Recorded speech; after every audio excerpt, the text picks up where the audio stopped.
It's Hold okay. on. Hold on. You didn't get far. You're fine. I remembered it only 3 words into the intro.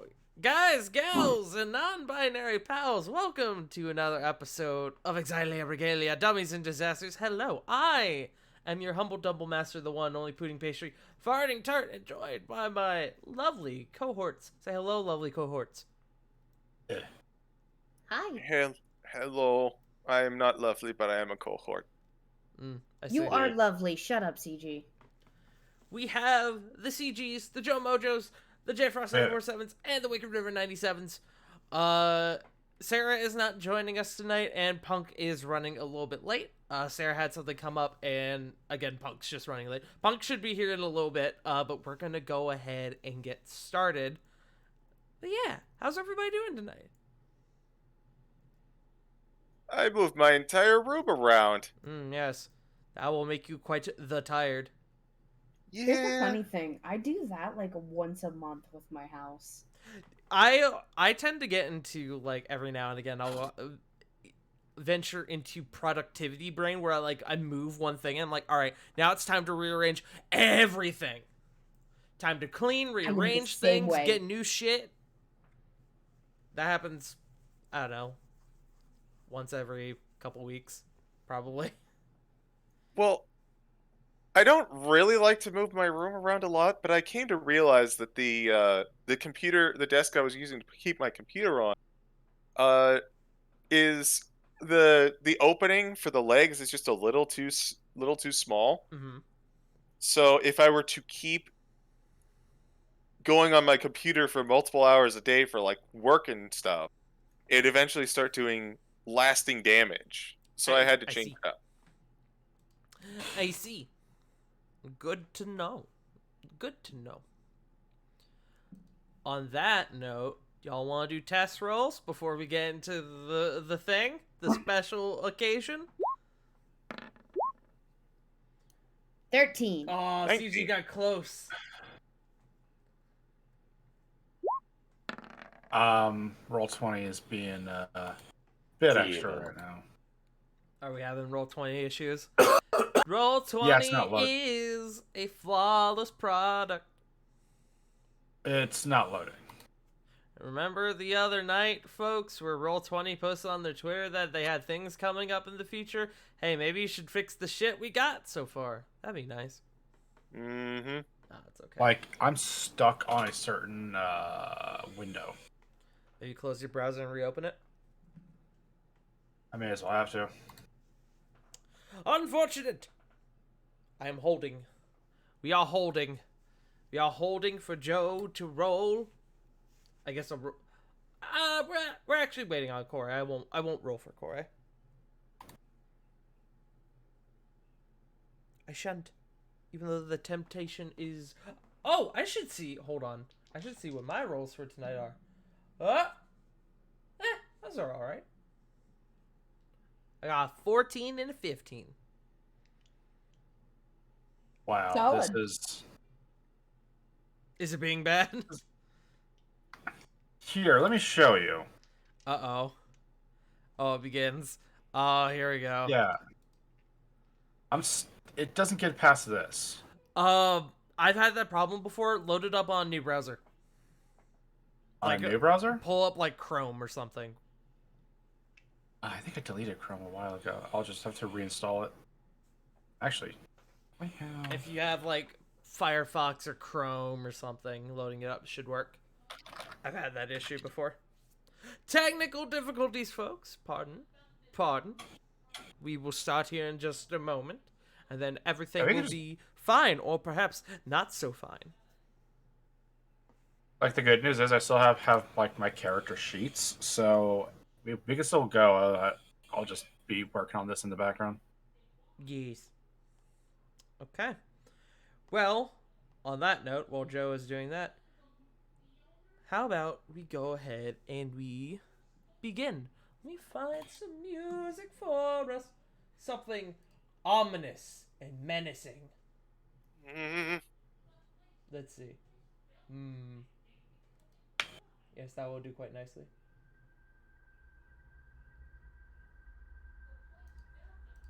Last time. After a well-deserved rest, you all sat down to plan out your next incursion. You were presented with confronting the Kruthic Hive Lord Lorgana, or the two-headed, three-armed Cyclops known as Goroth. Your guides for these missions were Nicholas and Canthmore, who warned you all about the fights you were likely to face. Nicholas presented you all with a safer route to face Lorgana, which involved venturing into his vault and retrieving an experimental elemental fusion device known as Latchkey. He informed you that after retrieving it, it would take some time to complete. So, with that in mind, you all figured the best course of action would be to obtain Latchkey, then go forth and face Goroth while Nicholas perfected it. You all ventured into his vault, where things seemed amiss, hindering your progress. You all moved to the exact spot where Latchkey was being held to find that it had somehow unstabilized and ruptured. You all approached with caution, sending Lily and Rovan ahead to investigate, attempting to follow Nicholas's advice of wearing gloves. But with that, Rovan hatched what was on the surface a pretty ingenious plan, taking the brunt of the destabilizing core so that Lily could place it on top of the shield, something to make it safe to carry. But by making contact with Rovan's skin, the core reacted violently, growing into a massive elemental formed from all the elements that it had previously held. We now find ourselves going back into the thick of it. Lily, you have been yeeted out of this crater by Rovan. Rovan, you're looking in front of you, and you are basically being pressed up against the wall by this mass of earth, fire, wind, and water. Its form growing and encompassing the space. You can feel the heat coming off of it and the splash of the water. And it seems to be just looming over you. The rest of you, seeing this, all rush into the room. And we begin by rolling initiative. Above game, I'm only gonna say this once. Oh, yeah? Happy birthday, son!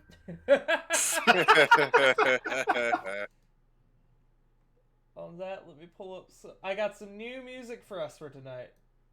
Ooh. All right. Tart? Yes. I can't don't have touch access my to my tokens. tokens. Ah, I see, because it's new now. Hold on. Hold up. Oh. Hold up. What's this? Doom music! I love this. It is not this Doom is Doom music. music. It feels like it, and I love it. Yeah, this feels like a Doom soundtrack. All I Pledge do I is dig this. email. I might have to fix this stuff later. But in the meantime, let me fucking give you guys control.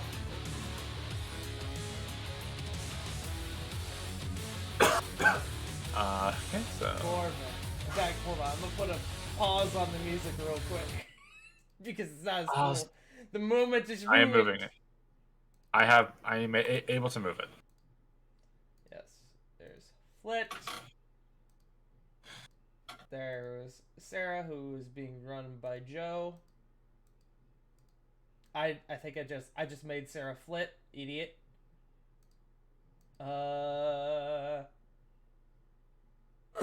Joe, let me know if you okay. Can you move Sarah's token? Yes. And then boom. Alright, awesome. I got Ravens. Back to it. Everyone go ahead and roll initiative. Alright, so first one's Corbin.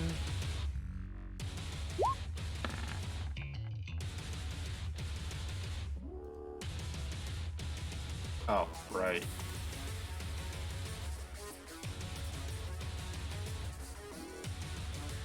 I gotta do it like this. Privyet. I do not know who I am. I do not know where I've gone. All I know is I must murder. I must notice I Corbin must hit things. first. Alright, so Corbin got a 19. And Sarah. Your initiative when you roll it, please. Sarah got an 8. Sarah got 11. 8. Flit got a 13. 9.14. Makes sense. So, Lily, what was yours? 11. 11. Okay. 11. Rovan, you said 9. Yep. And then let me roll for Corey real quick. Corey with a 16. Okay. Man, I miss having Cyrus's initiative. Oh, good. Fucking Corey and Corvin are next to each other on initiative. Great. This won't be annoying. All right. But up first, we have Corvin. Corvin, you see this thing emerging from the crater in the center of this room. You can see its massive arms just come over the ledge and slam down on the edges. Lily, you're like right next to this thing as it begins growing out of the crater. Corvin, is your go. What would you like to do? Well, first thing I'd like to do is look at that thing and say, oh my god, what created you? It's like they brushed your teeth with a hammer. Bonus action, unsettling words. Okay. What does that mean? That, as if I can go to my thingy, that means I can use a bonus action, use a bit of my Bardic Inspiration, and subtract it from the next saving throw that they can use. Okay, good to know. Which is good because, let's see here, 20 feet. Yeah, so centered right here, like 20 feet behind him, encompassing this big thing into its radius, I'm going to cast Synaptic Static. Okay. So you're setting it up in a way to where it will hit it, but not Rovan. Yes. Okay, easy enough. This thing is quite large and in charge. So that is intelligence roll, God. if I remember correctly. Yep, that's an intelligence saving throw. Is going to use its first legendary resistance to pass the save. Well, shit. Then he takes 13 points of psychic damage. 13. All right. Also, legendary resistance, huh? Good to know. Good to know. Good to know. Hey, you've We already learned something burned one. important. I know, but I feel the annoyance that everyone else feels. That's fine. I have ways to get around this. How much damage was that? 13, you said? 13. Awesome. All right. Is that your turn?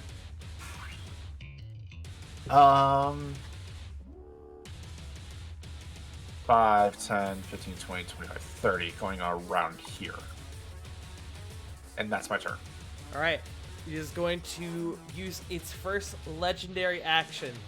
You guys came in, and Corvin, you run up and you chuck this energy source at it, and it, not very smart, it does seem to resist it, but it does put together that you have hostile intentions towards it. And so it's gonna, you watch as it rips off part of the, it rips out like a chunk of where the wind is, and it begins pulling, and as it does, you can see lightning begin to form as the fire and the wind come together, and it yeets a lightning bolt at you.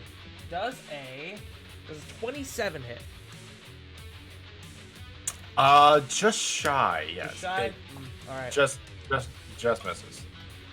You take. Oh God. You take.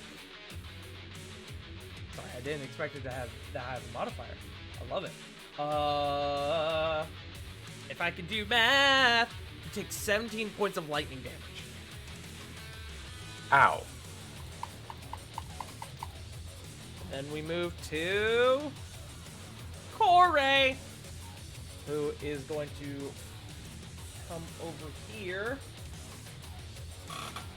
And Corey, what spells do you have? Let's see.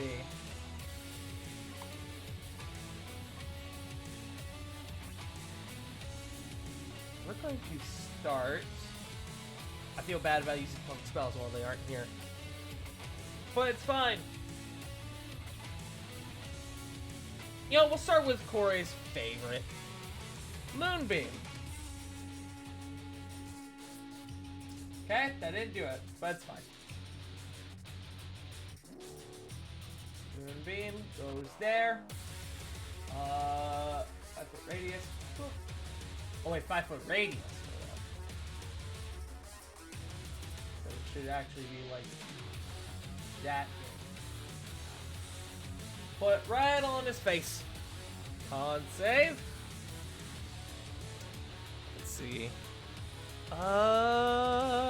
He actually failed, I think. He failed by 1. So, he takes the full damage to the 10 radiant from Corey. Well, shit. Damage is damage, though. As beam comes down from the inside of this luminescent room. He just it starts searing into its form. And that is Corey's turn. He is going to use its last 2 legendary actions. Oh, wait. That's for later. Okay, I will remember that. It is instead going to use its 1 legendary action to hit Corey with another Hurl Energy. That is a nat 1. Excellent. It just misses, but that is a nat 1. So. Alright, up next we have Flit. Alright. Flit is going to feel around kind of inside her dress for her good pal Toshi. And feeling his wonderful presence nearby, she is going to use Toshi's Blessing. Okay. So, let's see. Right around here, Tark, could you please, thank you. And we will do this. Bink. Show that to Toshi. Let me make sure you have control of that token as well. I do. You do. Okay. Yep. And with my bonus action, with the fake illusionary Flit in place, Flit is going to look back to everyone. Don't worry, guys, I'm still with you. As she wild shapes into a falcon and flies in the opposite direction. Okay, hold on. Falcon. Ouch.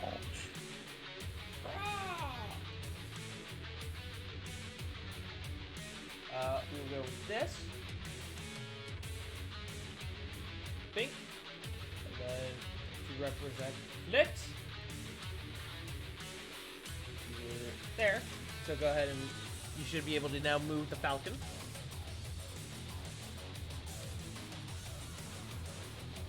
Yes. So you have Toshi scramble out onto your shoulder, and then you point in a specific spot for him, and he starts to scurry off of your shoulder onto the floor, starts scurrying across the floor, and then you watch as he morphs into a lifelike version, an exact copy of you, and takes up residence in that spot. Alright. That is bonus action, move action, and normal action. So that is my turn. Okay. It is now Latchkey's turn. It looks down at you, Rovan, seeing how you are in its space. And it just... And it rears down on you with 2 massive slam attacks. That is an 18 on the first one. Does not hit. and then a 33 on the second. What? Which I'm going to Ja- presume hits. Only beats me by 1. Yes, of course. That is 24 points of bludgeoning damage as it just right down on your shield. You have to essentially buckle in your spot to not just immediately get crushed by the massive force of this thing. Go Hey, ahead Tyler. and make me a dex. Oh wait, that's a different thing. Never mind, I was reading the wrong. I was gonna ask a question. Sure. I did have Raikiri's thing active on me before this whole thing transpired. That is true. I forgot about that. So...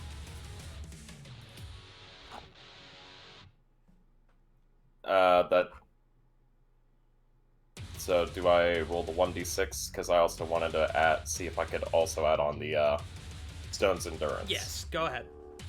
Alright, I'll just bring up Stone's Endurance again. So, d12 plus con, and then d6.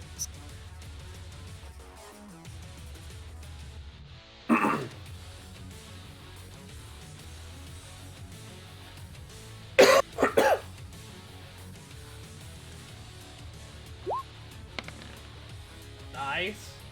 14. Alright. Nice. 19! So 24 down to 5.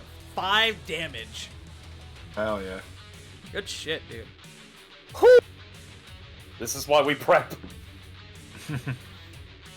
And that is its turn. Give me 1 second.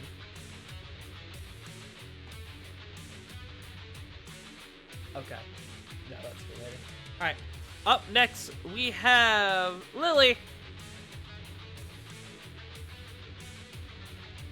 Hi. Hi, that's you. That is me. I'm trying to figure out if I move up, where am I? Can I still hit this thing? Where's If you were to... It is big enough to where... If you were to venture forward, you would technically be going into the crater, but it is big enough to where if you venture just 5 feet in front of you, you can hit it from the edge of the crater. It is that big.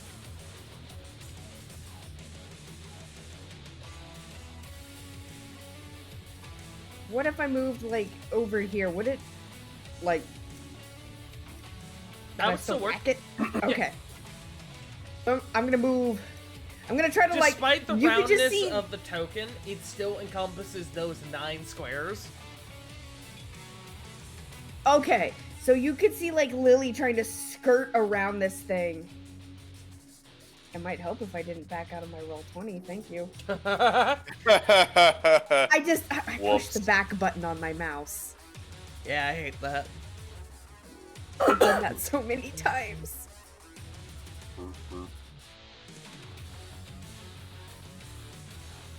And I'm allowed to do a. No, I'm just gonna go ahead and try to stab it. I'm gonna take out. The silver saber. Okay. And stab it. Poke it. Why am I on advantage? 13. 13 does not hit. And I'm gonna stab it again. Go for it.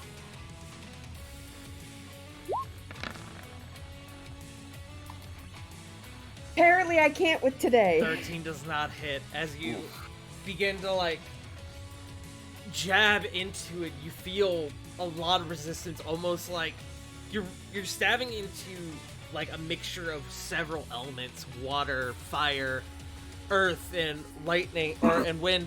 And so it's there's a varying amount of resistance as you jab into it. You're not sure if your hits are connecting or not. You have anything else? Nope, that's it for me. All right. Up next, we have Rovan.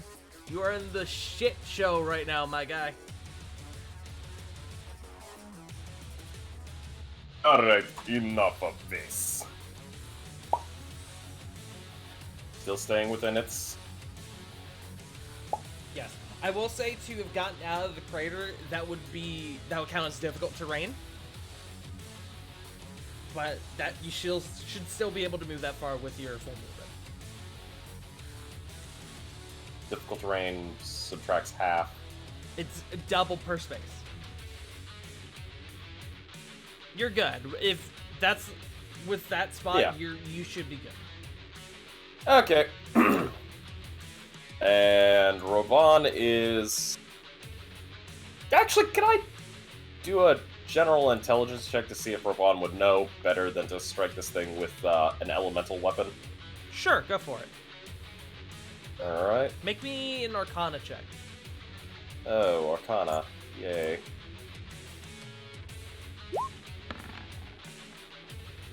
Four. Meh. Screw it, Raikiri. Okay. Pulling out Raikiri, two-handed. Go for a first swing. Got advantage. Oh, advantage? Yeah, Lily's on the other side, my dude. Oh, I'm so sorry. I didn't know if that was advantage or not. Yeah, man. Lily's on I'm- the other side. You good? So, I'm gonna just do another normal I thought that roll was instead of... intentional. Forgive. I'm just You're gonna good. do another normal roll. Yeah, if go for it. That's alright for comparing on the two for advantage. Yeah. Oh! Immediately And paying that's off. with Raikiri! Oh wait, you get something with that, right? I don't know. Not yet. I'm still taking the hit. Okay. And roll I'm your gonna pour a damage. Divine Smite into this. If that is alright. Yes. Alright. One time only.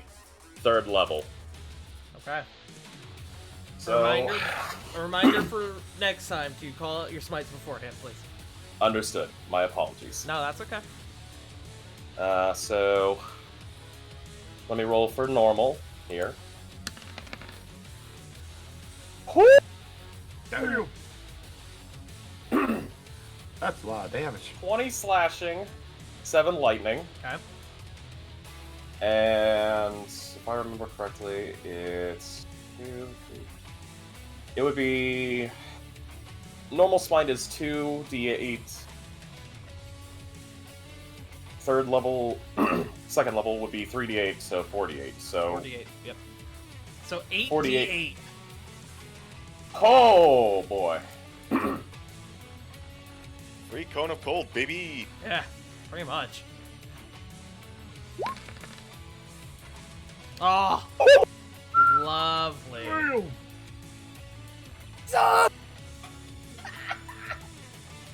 do some math. Okay. So that. Okay. 67 damage. So you. Almost.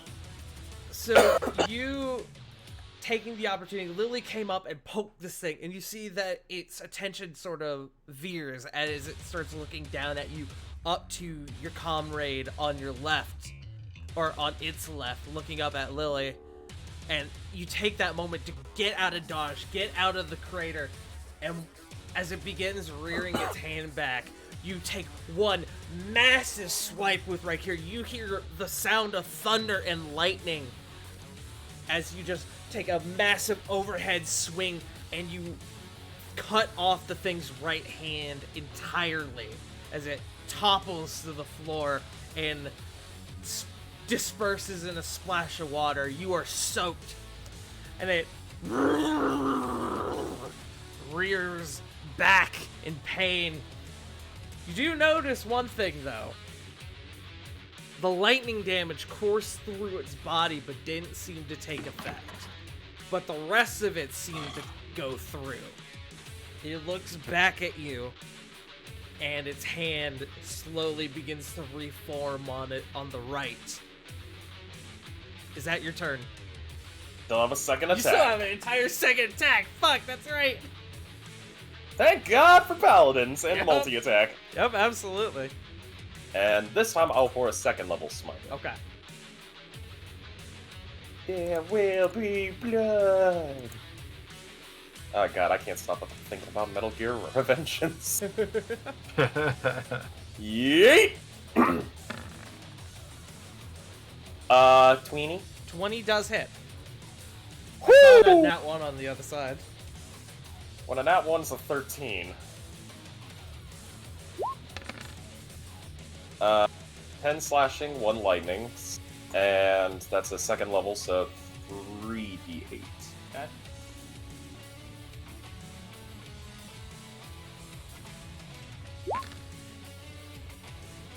Less than stellar. So, altogether, 19. 20 damage. Well, the lightning doesn't count. Oh, I'll tell you 19. right now, it's immune to lightning. Okay, 19.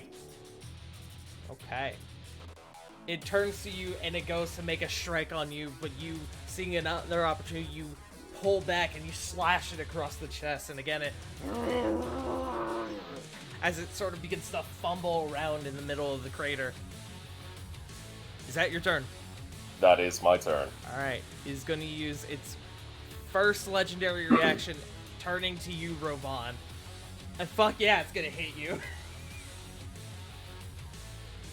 So, does it...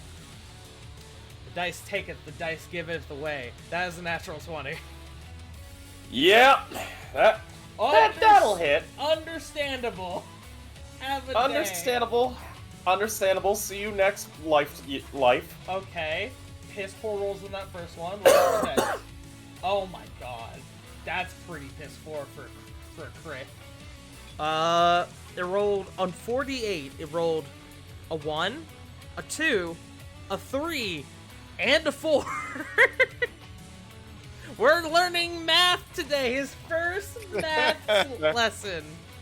So, 1, 2, 3, 4. one, I don't two. want to die here no more. So that's 10. So 19 damage as it reels back and almost knocks you flat. Up next is Sarah.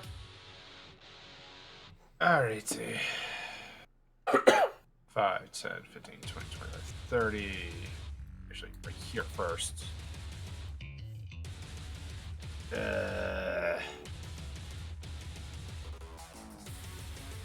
I forgot. The animal companion thing that goes off of after her turn, or is that it's split? immediately or is that following an action? her turn? Yeah. Okay.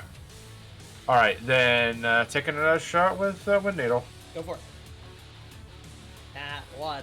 Nat 1. Nat 1. Add to the count. Add to the count. Oh. 16. 16 does not hit. That's the one shot she can do.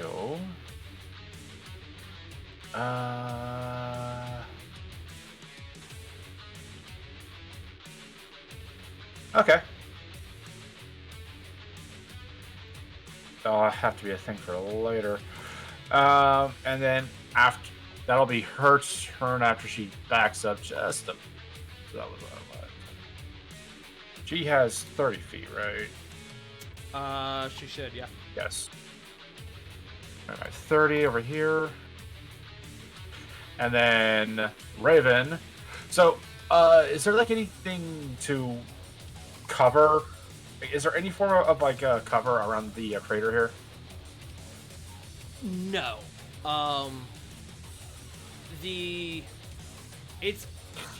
The way this thing is set up is that it pretty much fills almost the entirety of this crater. Getting up to the edge of the crater would put you close enough for an attack. Okay. Because I was just going to have Raven kind of go up and stealth near it since it won't be able to reach that far. Okay. Works for me. So like right about here, and then just kind of like hunker down and stealth. Okay. Give me a stealth check for Raven. Okay. Not terrible, but so roll plus. That's on ability checks and saving throws. So that means +6. Hey. 25. 25, Raven. The solid black wolf in a solid white room. Immediately hunkers down to the floor and is invisible. Don't let the map fool you. It is a solid white room, Shifty Eyes. And that'll be it. Alright. It's just going to use its second legendary action to, you guess it, it's going to hit the fuck out of Ravon again. It's mad at you. That is a 33 to hit. Oh, that's gonna hit. Also, son, this is not how you handle your problems. Reaction, silvery barbs. Silvery Out of the barbs. ring. Alright. I forgot I had that. But What's up? it has to take the lower roll. Okay. That is 22 to hit. That will hit still. Okay. The good news is someone gets advantage. Fuck it. Ravon, you get advantage on your next attack roll, saving throw, or ability check. Additionally, Woo! you take, if I can do math, you take 15 fire damage as it reels Oof. back with the giant hand made of lava and just poof, up against you. Oof. Up next, we have Corvin. Oh, ain't that convenient. First, same with this. I'm gonna try and bonus action unsettling words again. Okay.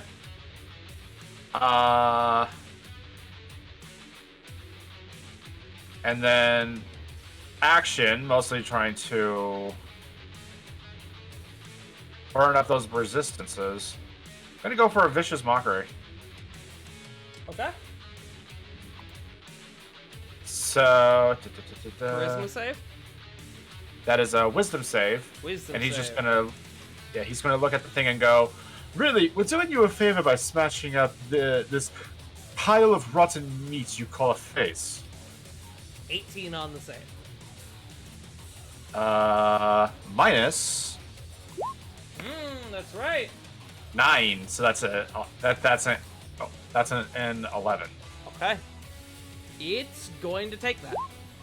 It is not going to use a legendary resistance. So Okay, 7. that is 7 psychic. Okay. Good shit. And 5, 10, 20, 30, going around here. And that'll be it. As you whisper these taunting words at it, you see it kind of like puts hand up to its head and goes. And I'm gonna make a roll. I'm gonna see if it goes after you or after Ravon with its third legendary action. High or low, Joe? You know what? Hi. It's going after you. Fuck. Okay. So, it does have disadvantage because of Vicious Mockery.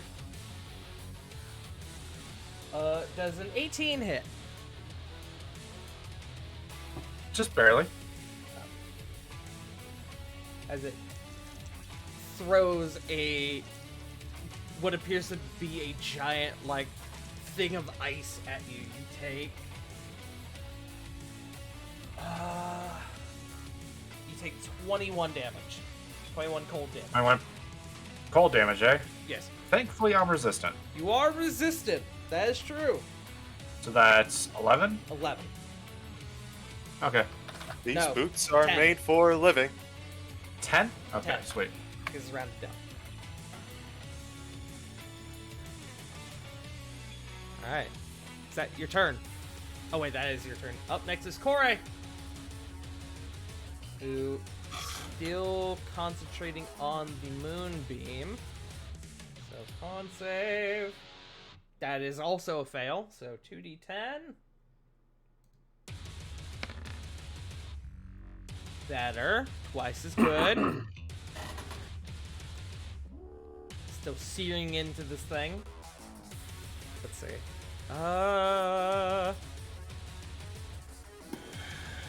Corey is going to use her starry form.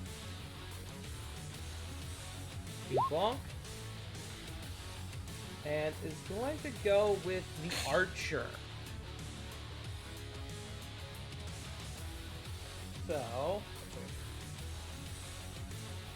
So she's used her action to do that. Now she's going to use her bonus action to make a ranged spell attack with the archer. So it is plus 9 for this. Bonk. 19, which will hit. So 1d8. Damn, max damage. Oh, let's plus go. 5.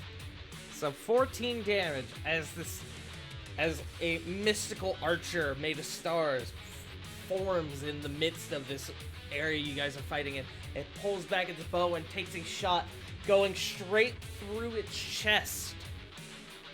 You all see as it opens up a hole in its chest, you can see the violently shaking, shining core of Latchkey now beginning to show as the form slowly begins to take it back over, but you can currently see it. How much damage did I say? 13? 8 plus 5. Yeah, so 13. Alright, up next is Flit. Alright. Flit, currently seeing everything from a bird's eye view, is going to have Toshi Flit cast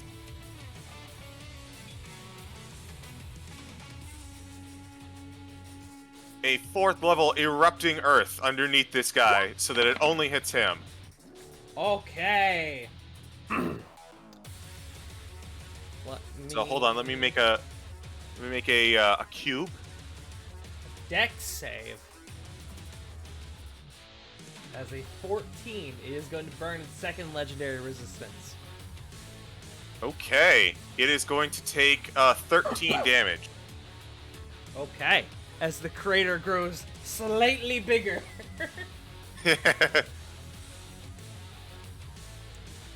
Okay. You can see it sort of shrink in height ever so slightly as you detonate this under it. You're not sure if you destroyed part of its feet or if you have just made the crater slightly deeper. Oh god, that's big. 20 feet. Yeah, it is 20 feet. So I will tell you, at that you just make another larger crater next to it. Looking at this, can't say anything, but I wonder, can since I'm a bird, can Toshi Foot speak? Yes. Plus, just gonna look at this thing. It's like, I can make craters too. You're not special.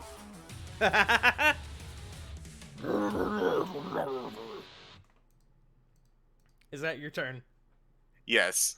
Okay, up next is Latchkey. It is going to use his Elemental Chaos ability. You need to roll 1d4. That is a 1. I need... Oh my god. I need everyone except Birdflit to make me dexterity saving throw. Alrighty. First one for Corbin. Corbin got a 10. And Sarah... Sarah got a 29, natural 20. Nice. Woo!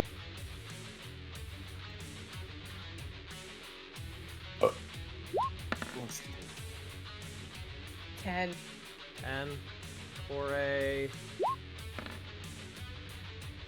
13. I also need rolls still from Toshi, Raven, and Ravon.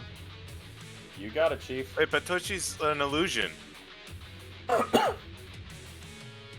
That's true. So Toshi doesn't actually. Well, Toshi, the Flit is the illusion, but Toshi is an actual creature. So I am going to say that it still has to make the roll. Okay.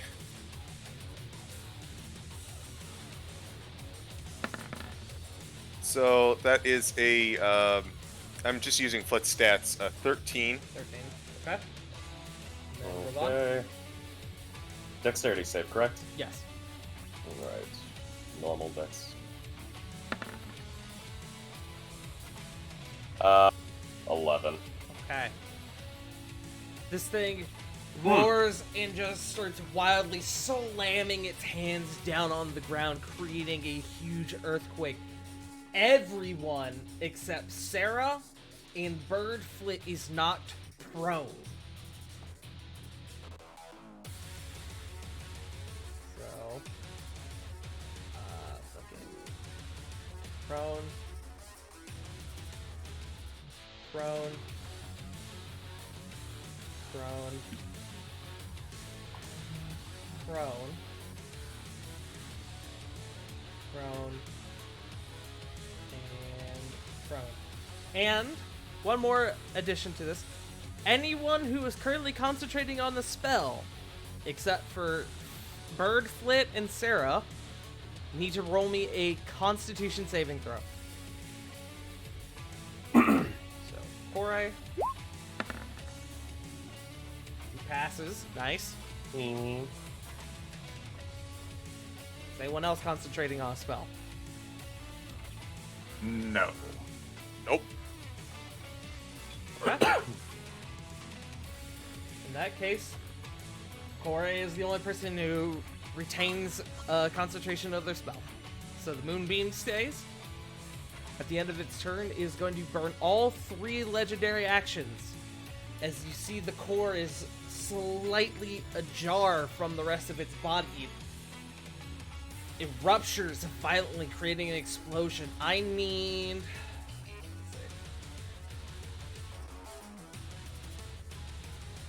I need Toshi, Ravon, Lily, Raven, and Korai to all make me, let's see, Constitution saving throws. Okay, this is still +6. Okay. Now, Flit, I will say, don't bother rolling for Toshi. If I remember correctly, with the illusion takes damage, it disappears, yes? Uh, I might be misremembering it. no, the Raven- illusion is just technically invincible, but it can be figured out. That's its thing. Okay. Whoa! Nice! Double nat 20s! Alright, let's see what Gee Korai blessing gets. us today. Oh. And there's one more thing to this. The elemental also has to roll the save. Oh. Mmm. And it failed. Mmm. Which, wait, why the fuck? Oh, I see, okay. So, I now need to pick a damage type. Okay. So, as the core ruptures, bolts of lightning begin to spread out, wildly casting across the battlefield. I need to roll a number of d6s. Uh-oh. Okay. Just Kore, takes 25 lightning damage, as well as the elemental.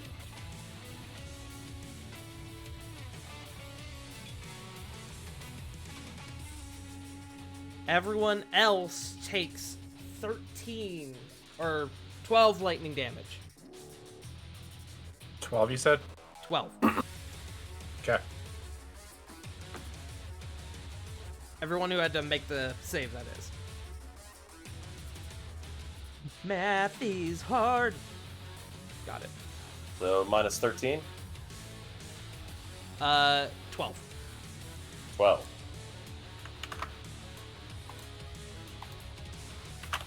Okay. Alright. Not bad. It has burned its 3 legendary actions. It is taken its turn and is up to Lily. It's half movement to get up, right? Yes. Oh, also, last thing about the earthquake. This entire room is now difficult terrain, as it has just devastated the ground in the earthquake it caused. Wait, hold on. I can help with that. Okay.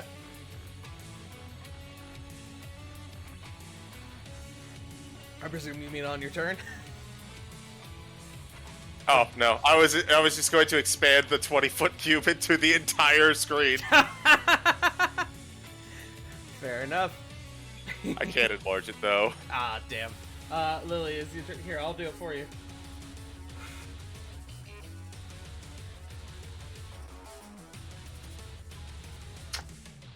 There we go. I see. There we go. Fuck. I can't. Ah, shit. The orientation's off. Lily, please take your turn while I do this. Lily's gonna like get up and I guess just try to go at it, and I'll get advantage, right? Yes, because Ravana's on the other side. Yeah. Yee.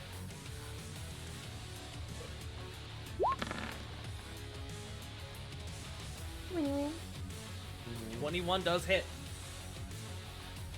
You take another stab at it, and you finally feel like proper resistance, and you push through that. You feel like this attack actually made purchase. So that was 7. 25 hits as 25. well. Another 11. As you begin to jab 11. into this thing, its other hand kind of rears back in pain. I want to action surge. Okay, go for it. Let's do it again. But wait, there's more! 23. 23 hits.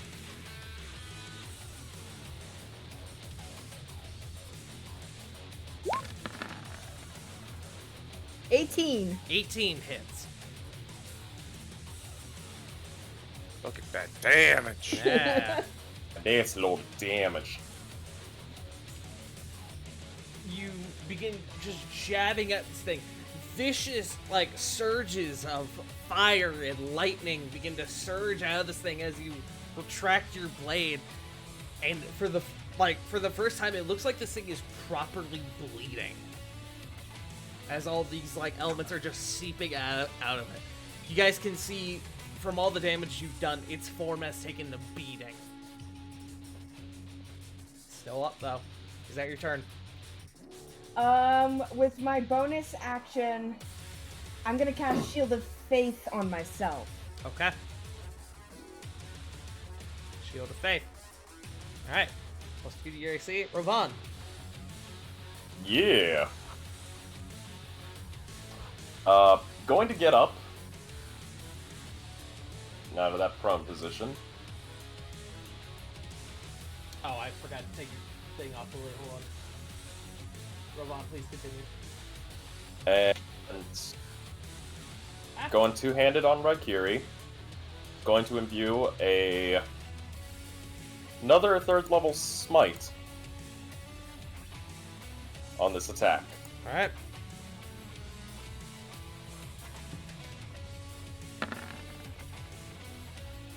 $24. 24 will hit. 24. 12 slashing. No lightning considering it's elemental. And 48.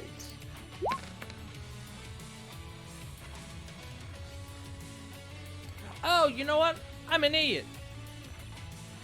It's too late. Never mind. Continue. Everything alright? Yeah, no, I just realized I could have made it burn its final legendary resistance on the Rupture, but that's already too far gone, so I'm just gonna ignore it. No problem. So... So, 37 damage from 12 slashing and 25 radiant. Okay.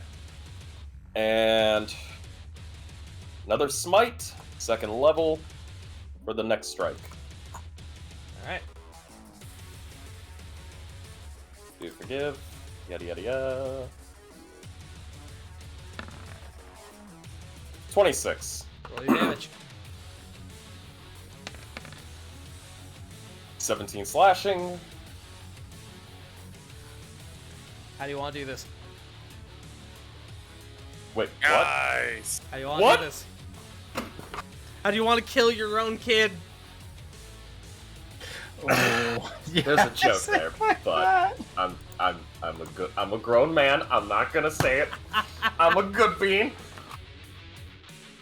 Ravon, as he's just laying into this thing, immediately channeling Raikiri through the blade and empowering this thing with just radiant energy, immediately spins the blade up and just immediately lunges up into this thing towards where he saw the core, aiming a little bit above it, plunging the blade in, and as the energy's being in there, he just immediately pushes the handle of the blade upwards, kind of like how the blade would be like a talon clawing in, and just yanking that damn core out. Alright. You do all that, and you grab the cord, you yank it out, and as you do, you see the creature...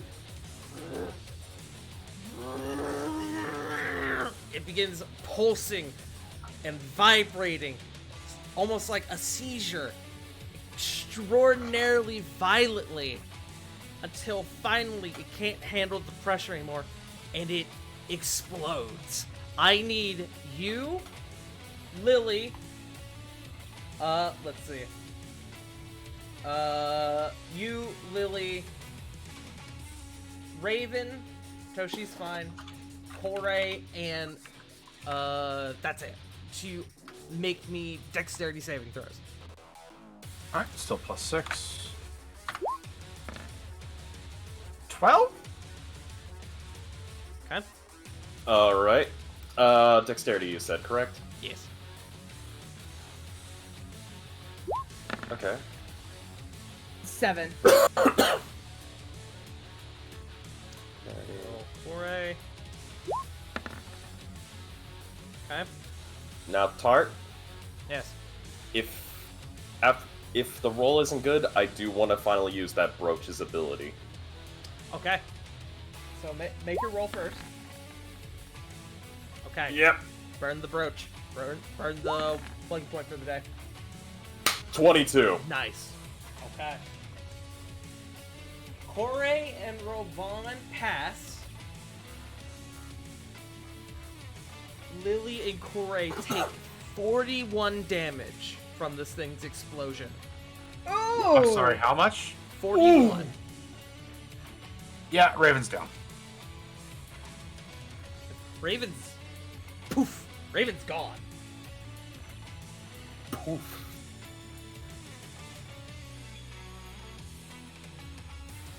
So, Corey not looking so hot either, but still up. How much damage did Lily's we... not looking good either. Wait, how much damage did me and Corey take? Oh wait, Corey had half damage. Hold on, I lied.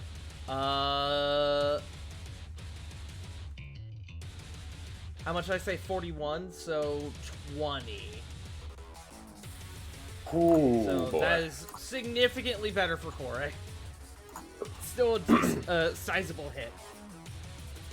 As a torrent of fire, lightning, acid, cold, and just a cacophony, a weird symphony of elemental power surges throughout the course of the room. Everything finally dies down as this thing just begins to pool along the floor.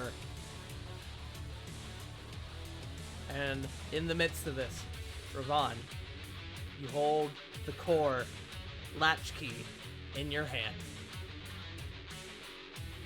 Good shit, guys. Oh, God damn. holy fuck. Good shit, guys.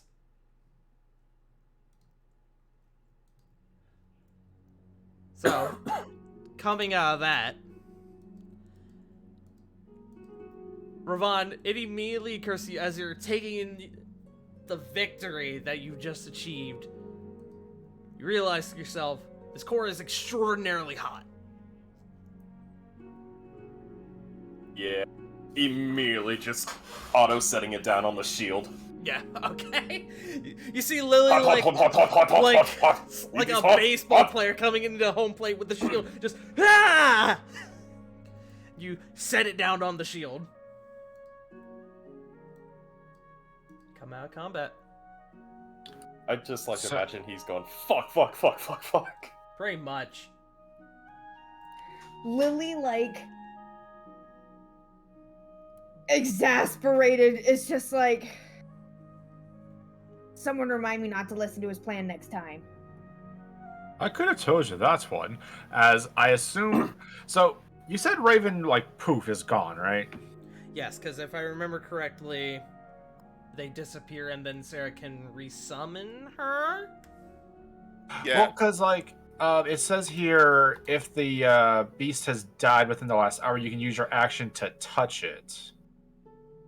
Okay. See, I didn't know that. So, in that case, Raven's not gone. Raven is dead, however. Sarah immediately runs over. Boop. Raven's back up. I'm guessing like I assumed it was essence like a of battle. familiar sort of thing where it just poof and then you can like do a ritual to respawn it.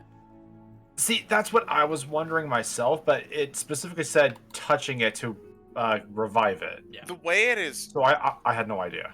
the way it is worded, it is like the poof and then resummoning is supposed to be a new beast, but I figured that it would be like fine to flavor as, oh, it's just Raven again. But you guys are out of combat. So Flet, first off, is going to swoop back over to Toshi, turn back into Flet, and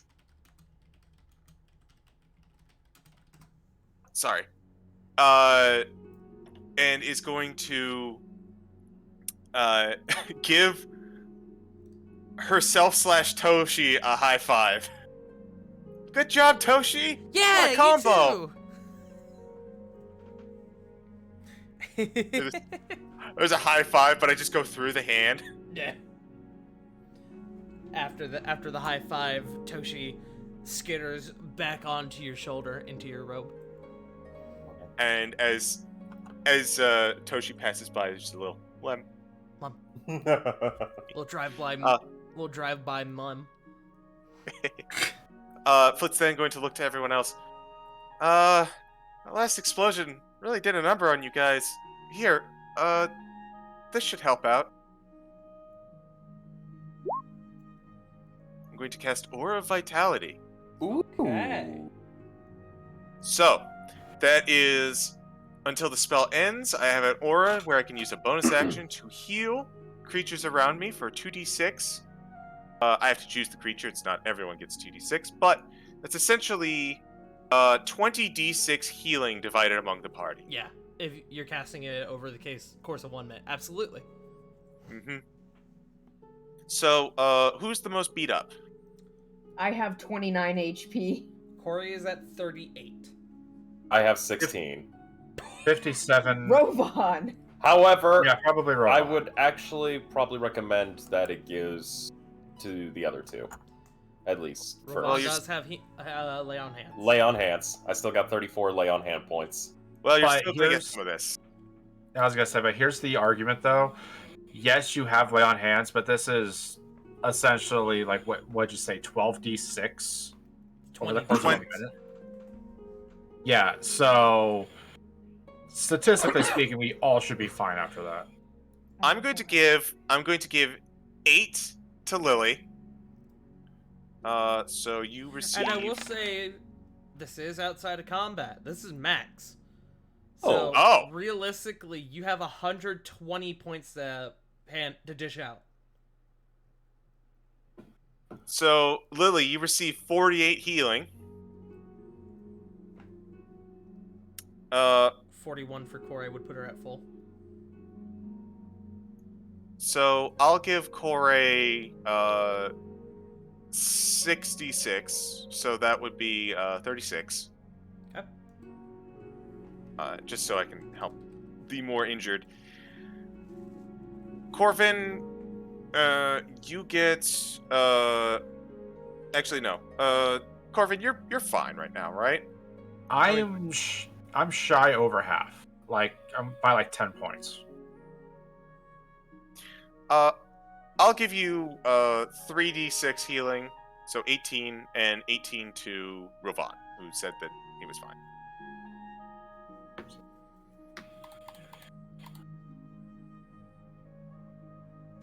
Yeah, almost at full. Around the end of this 1 minute, as everyone's wounds are slowly healing over, you all hear Nicholas, "What happened? Oh, there was an earthquake and there were explosions. What did you do? Who didn't wear gloves?" Lily immediately points at Rovan. Everyone immediately points at Rovan. Even Raven raises a paw at Rovan. Toshi comes back out and sticks their tongue out at Rovan. Just Wow, to be the a betrayal. It's a Just- brutes. Just to be a shit. There's like a miniature version of Rovan pointing at himself. Minor illusion. I Bitch. should say I'm surprised, but honestly, that was the one I expected to. To be fair, kinda lifts core. There was already explosion before we got down here. Yeah, so... Alright, just give it here. Give it. He is going to gently hand the core on the shield still over and just goes, "I'd like my shield back." Looking at the core now, you can see that it is completely dead.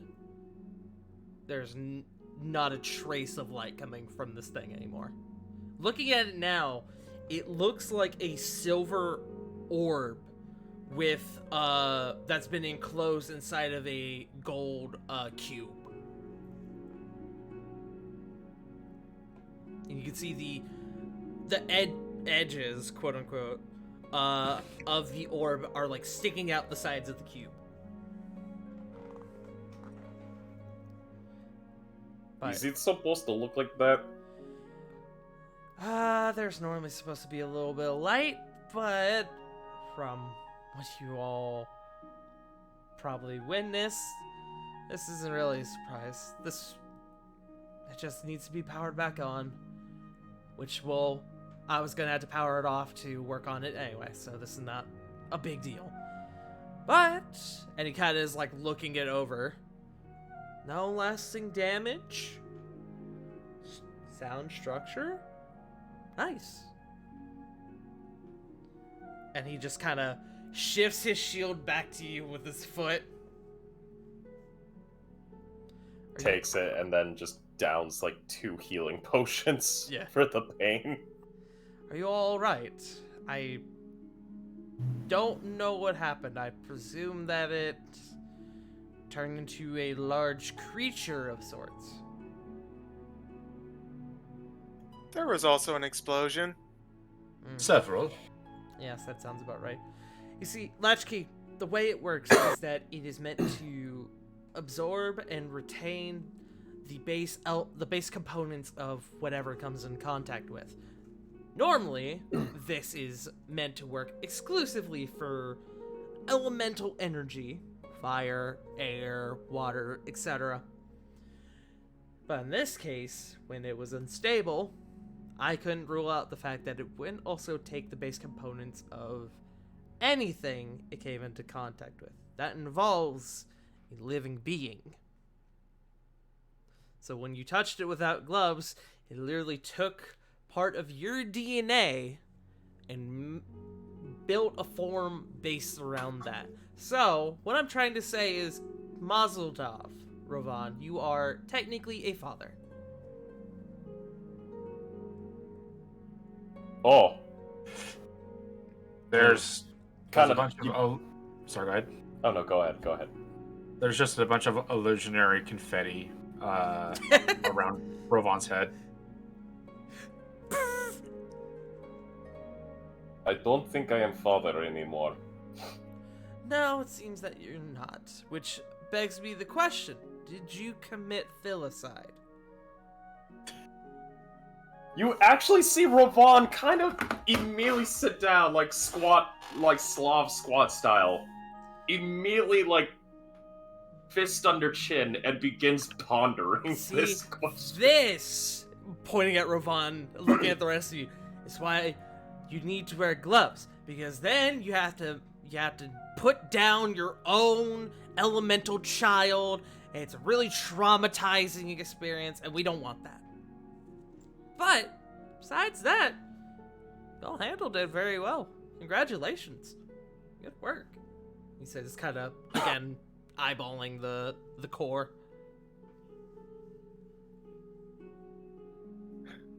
Thanks. Flitt's just kind of like staring back to where the thing was. I wonder. Maybe another time when I'm a little more not beat up. This kind of gave me an idea for something. I look forward to hearing about it. But for now, shall we take our leave? It seems that everything else is fine. Just, and he kind of like taps the top of it. This little thing was throwing a tantrum, it seems. Which happens with prototypes more than I care to admit.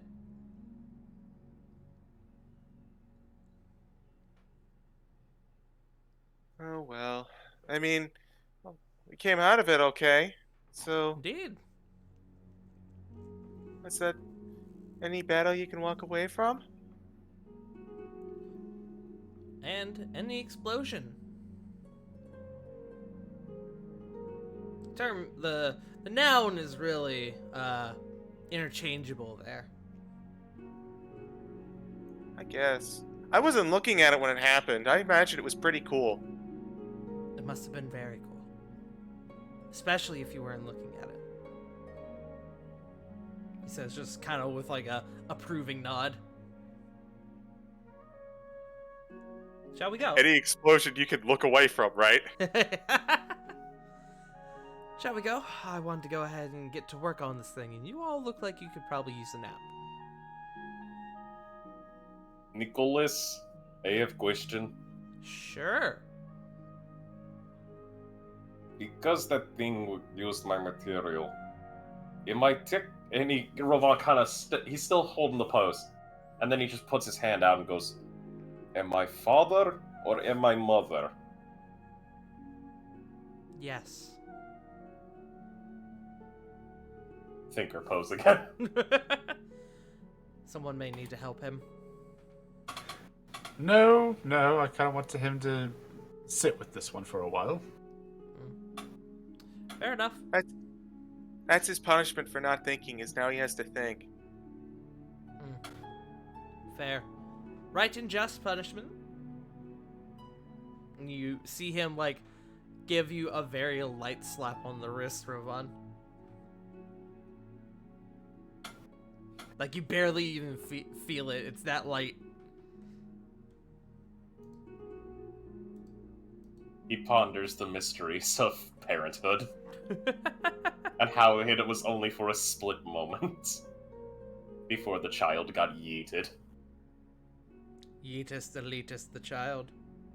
Yeetus deletus the living. I don't know. Yeah? The primordial elemental. Yes. But after a little bit of pondering, you all make your way out back to the Castle of Dragon's Reach. And I think that's actually a good spot for a break. What do y'all think? Ooh, Damn. excellent. Good idea. You guys really nailed that fight.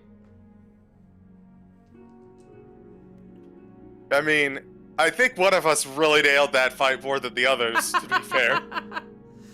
He caused the problem, he had to fix the problem. I brought you into this world, I will take you out. Literally. Yep. But I know I need to go restock on water. I need to use the bathroom, so we're gonna take a bio break here, and when we come back we will continue. Punk still isn't here yet. Punk got home a little while ago and then received some bad news, so we're giving them a little bit more time. Hopefully they will be in here soon, but if not, we will make do. So we will be back in just a few minutes, folks. Yee. I I have need water. Coca-Cola Starlight. What was that? It's actually not bad. I mean, a lot of people have been hating on it, but it's okay. Yes, I'm not a big Coca-Cola fan. I'm a Dr. Pepper kind of guy. See, I live in the state where Pepsi was made, so you can sort of get an idea of what my preference is. But I will I be right back. can't drink Pepsi either. It burns. It burns.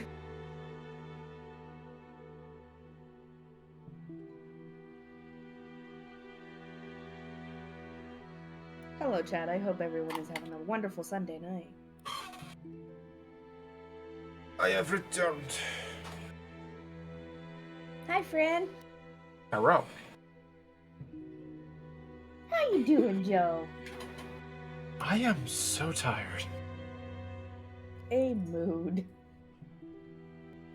Very relatable. Hi, I'm back with water. CG. Yo, River. Yes. That ability's dope. What? That ability is dope. The duplicate. Oh, yeah! Now you see why I love it. Mm-hmm. Hey, Joe. Yes. Joe says hi. Hi, Joe. He says hi, Joe. Well, I heard that. Yeah.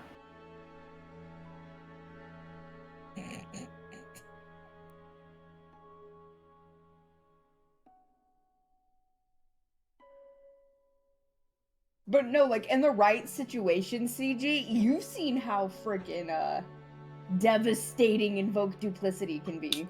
Mm-hmm. I was really scared for a second there. I was like, uh-oh. Toshi's actually there.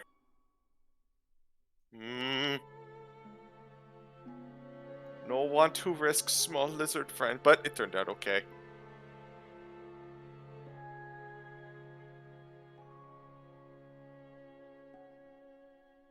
I'm eating a meatball sub. Nice. We had burgers. Burger. At the request of someone other than myself, we had Burger King. No, we didn't get Burger King. Worse, we went to McDonald's. Listen, I would gladly take McDonald's over Burger King any day of the week. At the very least, their meat actually tastes like meat. I'm back. Hello. And I have a nug. Hey. Okay. Hello, Nog. But yeah, I got a bit confused about the invoke duplicity thing because I was technically running it off my own rules where it was like almost like familiar style of like Toshi goes up in one spot, but when they get hit, they just turn back into lizard and scurry back to you. The way it's reading is like they're an illusion and there like is technically no save. Mm-hmm. So it's not like it's not real, but at the same point, all it takes it to be found out is someone to just wave their hand through and just go, "Hey!" So there's no like I have to make an intelligence. There's not even like I need to make an intelligence check against your DC to figure out the illusion. No, it's literally just think for a second and then you figure it out. Yeah. Which that's fair, I think. Hello, Nug. Hello, baby.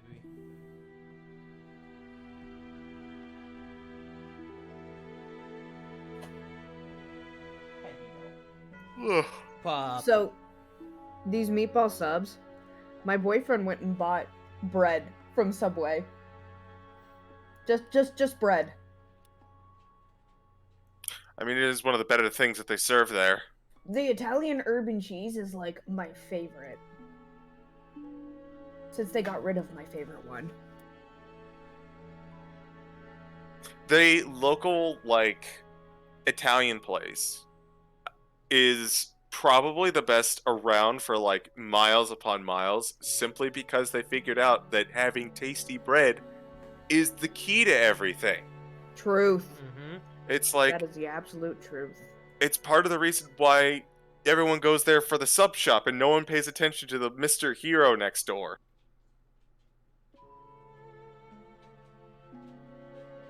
Bread. Is everyone back? Roll call. CG. J Frost. E. Joe.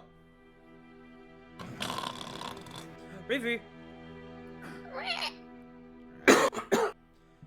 We are still waiting on Punk. Hopefully they will be joining us here in a bit.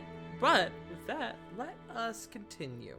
So you guys have now come out of Nicholas's vault, and he, before departing, turns to you all and goes, "All right, I need to go work on this. I guess the question is now, are you all planning to go face Goroth now?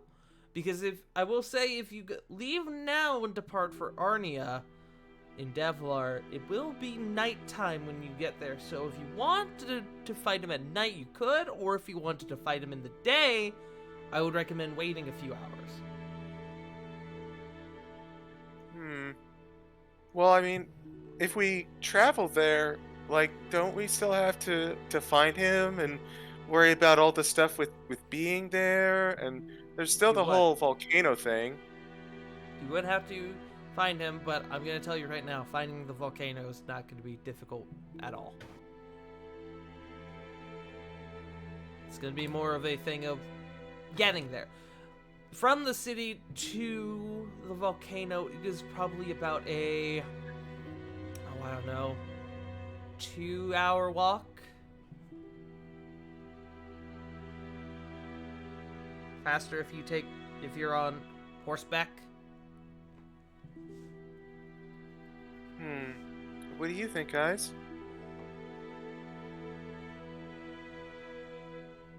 Personally speaking, maybe wait until the next night, but mostly just so everyone's at 100%. Guys could get in a little bit of rest before you go out if you want to wait until it's morning there. I mean, I know we were all pretty injured, but at the same time, I'm still feeling pretty good. And I know I patched everyone up a bit. No problem with either. Which, all I ask is, which would be best from prior experience.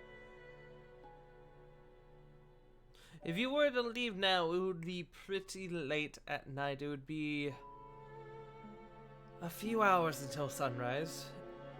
If I would say you could probably venture to the volcano and back probably around the time the sun came up. Give or take.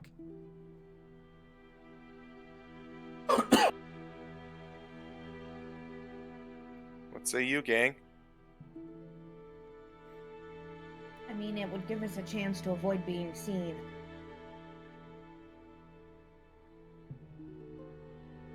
I have no problem. If we go now, we go now. In and out. Few hour adventure.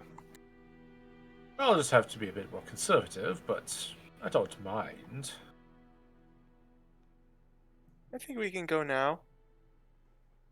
Alright, then I will let Canthmore know. The rest, you guys should go and find Theon. I don't know where he is, but he should be able to give you proper transportation.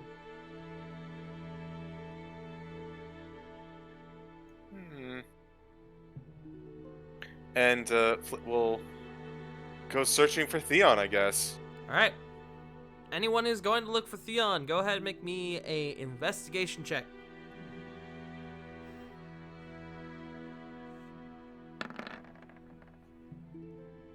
Six. 25. 5. 5. Oh, look at you, Mr. Plus 12 to investigation. Just awesome. Corey with the nat 20.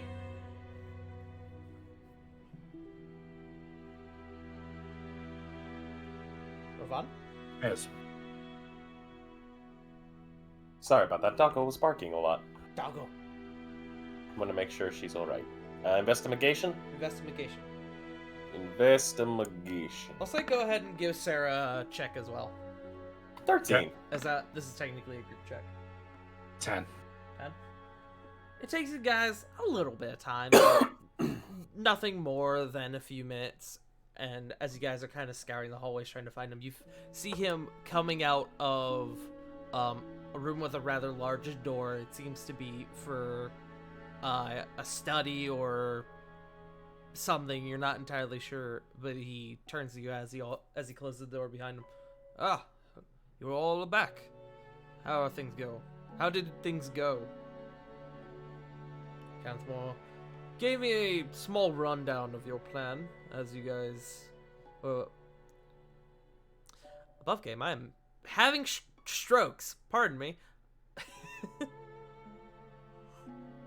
Sip my water, slap my face. Anyways.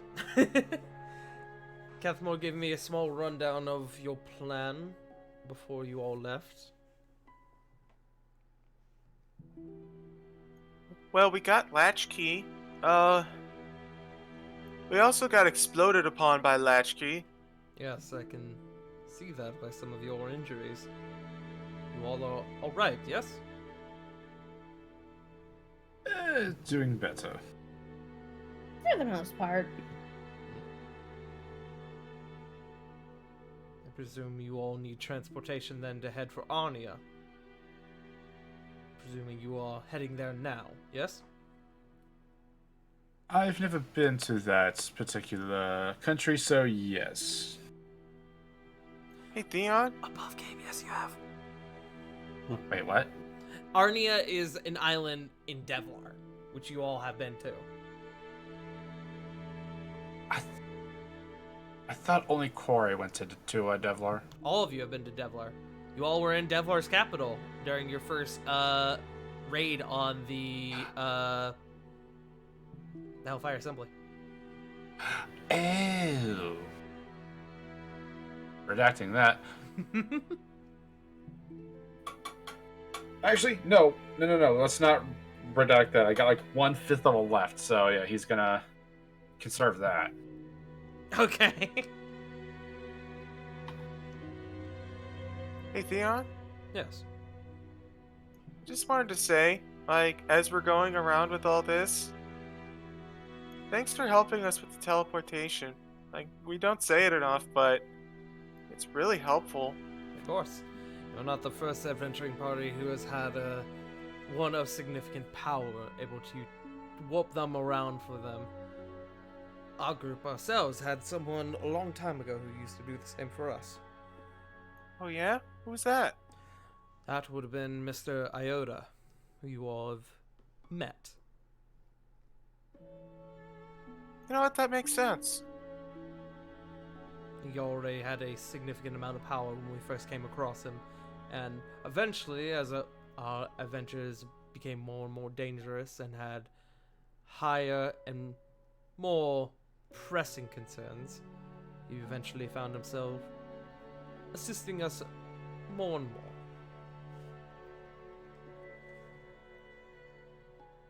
He was in fact originally my mentor. Oh, he must be so proud. He smiles. I sure hope he is. Foot's gonna look on over to Corvin at it. I guess the cycle's gonna continue soon, huh? Depends. Depends on a few things, really.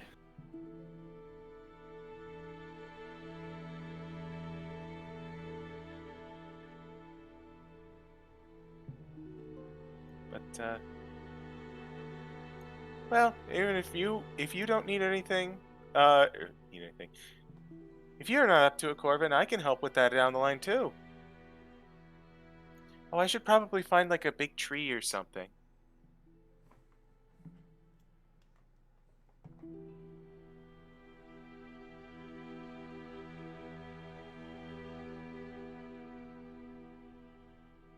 But that's all. Okay, just making sure nobody else had anything to add. Yeah. So Theon will look to you. You all are ready to go then. Yeah. And with that, Lily will nod. and with that, Theon gathers you all up, and in the way he has done several times before, in a flash, whisks you away back to the nation of Devlar.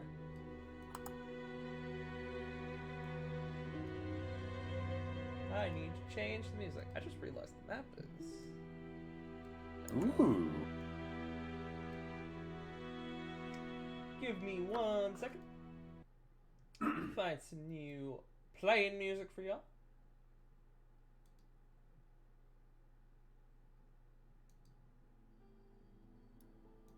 Tart, Play? There he goes. has Lily been here though? Lily has not. The rest of the group has, though.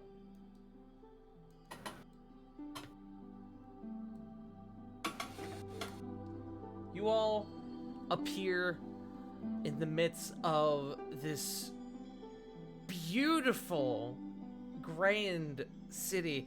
You look out and you can see from the point that you're standing on, you appear to be in a quieter part of town, but still what seems to be pretty centralized. And you can see almost like, if anybody has seen like San Francisco, like you can look down from one road and you can just see like going down like the hill, like massive parts of the city, and then like the bay at the end. Y'all know what I'm talking about? Yeah. Yes. It's A very little. reminiscent of that. You all can see buildings upon buildings going down this large hill, all the way down to a luscious, beautiful white beach. And then as you turn around, you can see looming off in the distance a massive volcano. Also, I did mistake my wording a little bit.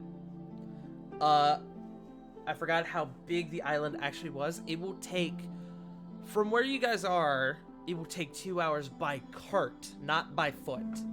I do apologize.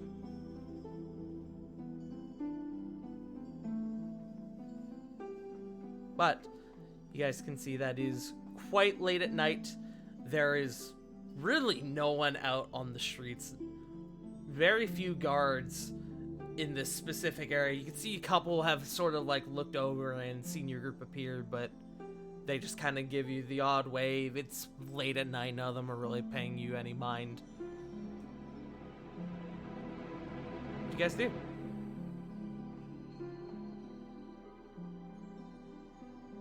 Well, pardon me. Well,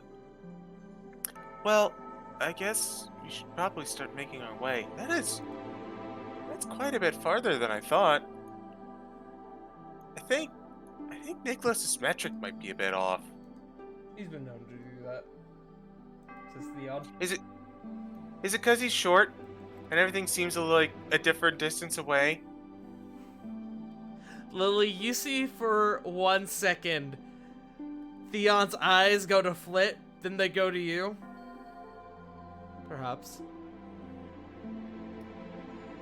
Lily squints her eyes aggressively. Can I make an intimidation check on that? Sure, go for it.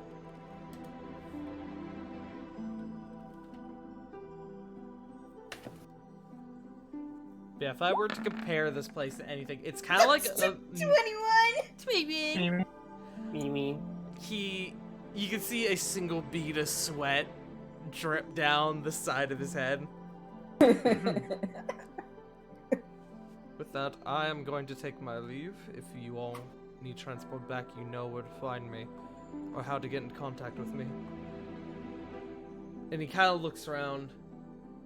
There's a stable, I believe, to the, near the north side of the city that should be able to get you any supplies of what you need to make your way through the volcano. So I recommend heading that way. And keep an ear open. I know Canthmore had some concerns about this place the last time he was here, but none of them will really, I don't know, just something about Lord Fallweather. Flit, what's your passive perception? 19. I'm gonna send you something. Ooh.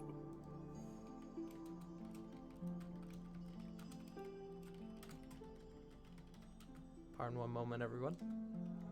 My passive perception is much higher than I realized it was. Surprisingly better than my other characters is.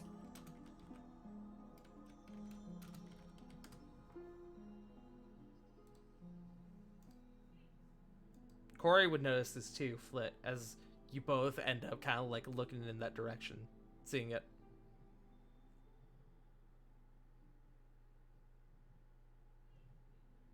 Glancing, just catching it at a slight glance, and then kind of going back to the group. Maybe we should keep our voice down. Flit, with your passive perception, you see Theon's eyes kind of glance over that direction too, and he goes, "Yes, perhaps it would be best if I take my leave. Just keep an eye open, but I'm sure you all will be fine. Just make for the volcano and, you know, complete your mission. Inform me if you need anything else, but to that, I bid you all good luck." Bye. We'll let you know when we're finished up. And with that, he whoosh, disappears. Flit, you glance back and you notice that the two individuals are gone.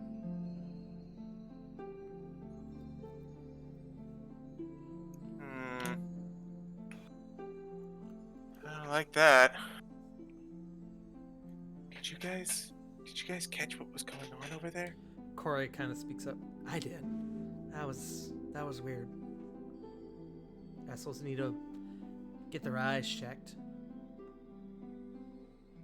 Did they happen to say anything? Did you notice, Corey? No, I know you got don't that- think so. that-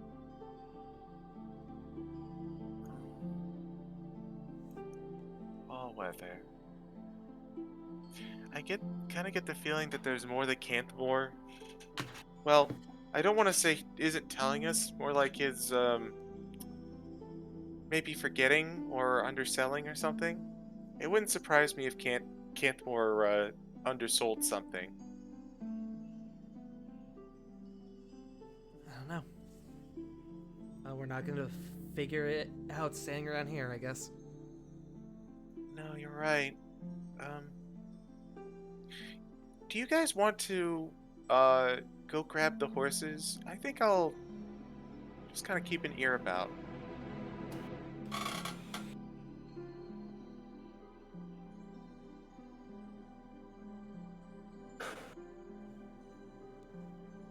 Oh, hey, crickets!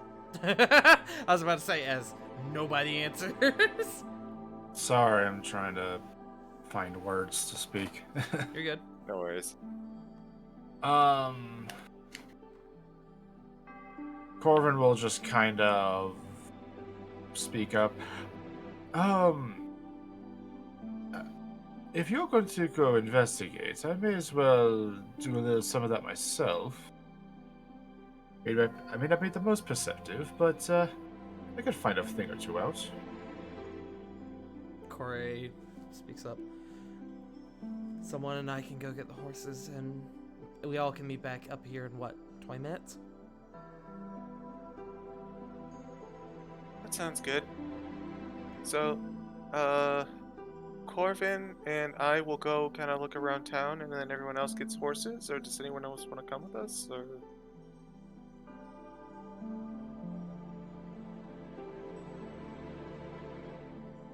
Lily, Ravon? I'm gonna go ahead and help get the horses, just so you know. Ravon will assist as well. Right. Corvin will kind of tap on Lily's beret. Might want to make some use of that.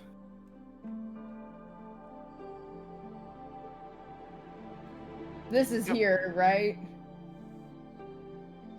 This is what? Yes. Where I need to be, you know, disguised. No. No. Oh, wait, this isn't it? No. This, that is for when you guys go into the Grey Martian Flambour. Oh, I thought that was this area. My bad. It still might not be a bad idea. No, this place is like an odd mix between San Francisco and Delfino Plaza.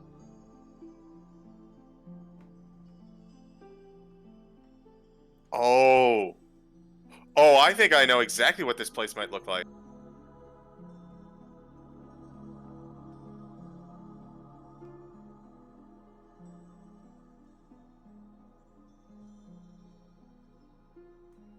Okay. So, Lily, Ravon, and Corey move out to go get horses and a cart. With that, Corvin, Flit, both of you go ahead and make me investigation or perception checks. I'll let you pick. Definitely an investigation. Okay. I'll take that there. Perception. Okay. 22. 21. Nice. Maybe. As the rest of the group moves north to figure out traveling arrangements, you two actually end up heading south. And it isn't long before you come across what looks to be a guard's outpost across from what seems to be an adventuring guild. Which is interesting considering that this isn't a huge island you're on. I mean, it's sizable, but you could probably round the entirety of it in, I don't know, 2 days, maybe? 2 days, maybe 3? That is, of course, providing you have proper transport. Also, yeah, CG, that is actually quite how it is. But you guys see that there appears to be a actually fairly new Adventurers Guild. And out front, there is a massive board of pictures of people or portraits of people, almost like wanted posters. And up at the top, you can see missing people. Or missing persons is what it's labeled.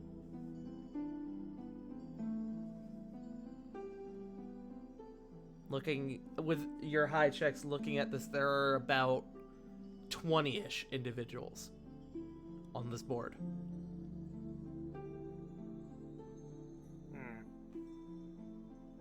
That's a Who's lot up? of. It's a lot of pictures. Are there what without having to go into a lot of detail, who's all on the who's all is there anybody on the board that we would recognize?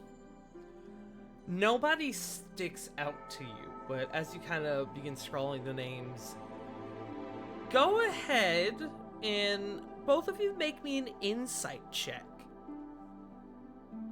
Sites.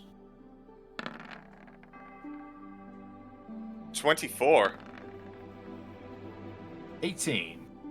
Kind of scrolling through the pictures and the names, you can see that the format is image, then the name, the address, and where they were last seen. Or where they were last reported to be seen. And you notice a lot of them don't really have a connection. Oh, these are from just like the last reported, as well as the addresses are from all around the city, wide varying addresses, and the only real connection that you can put between all these faces is that nobody really seems important.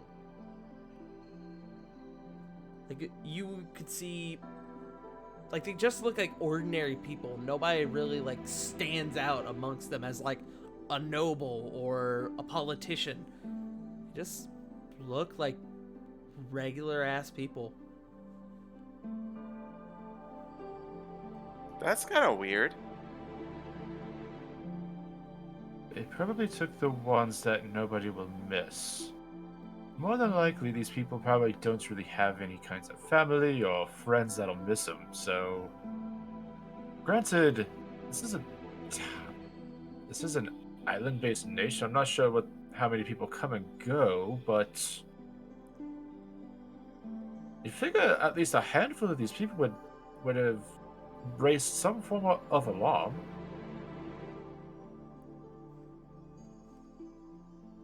Corvin, something's wrong here. Yeah, I don't like it. You guys got pretty high on your investigations and your insight checks. Both of you go ahead and make me one last investigation check. 21. 20. Natural one. Flit, you don't catch it. But Corvin, you do. You begin to notice the dates of when these people were reported missing. And after a while, it's just like one or two. And then after a bit, you start noticing all these names, all these people who have been reported missing, have gone missing within the past 3 months.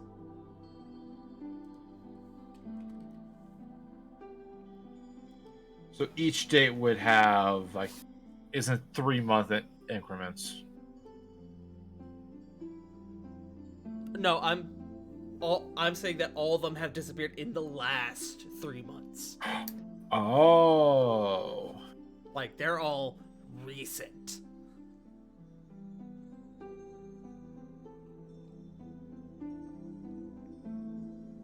Has there been any pattern in the days that they've been missing? Doesn't seem like it. It just seems like it's all been in the last 3 months.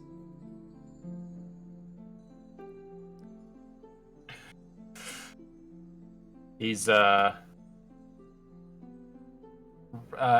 Corin's just placing his hand on his chin and just squinting his eyes, thinking, this started about 3 months ago.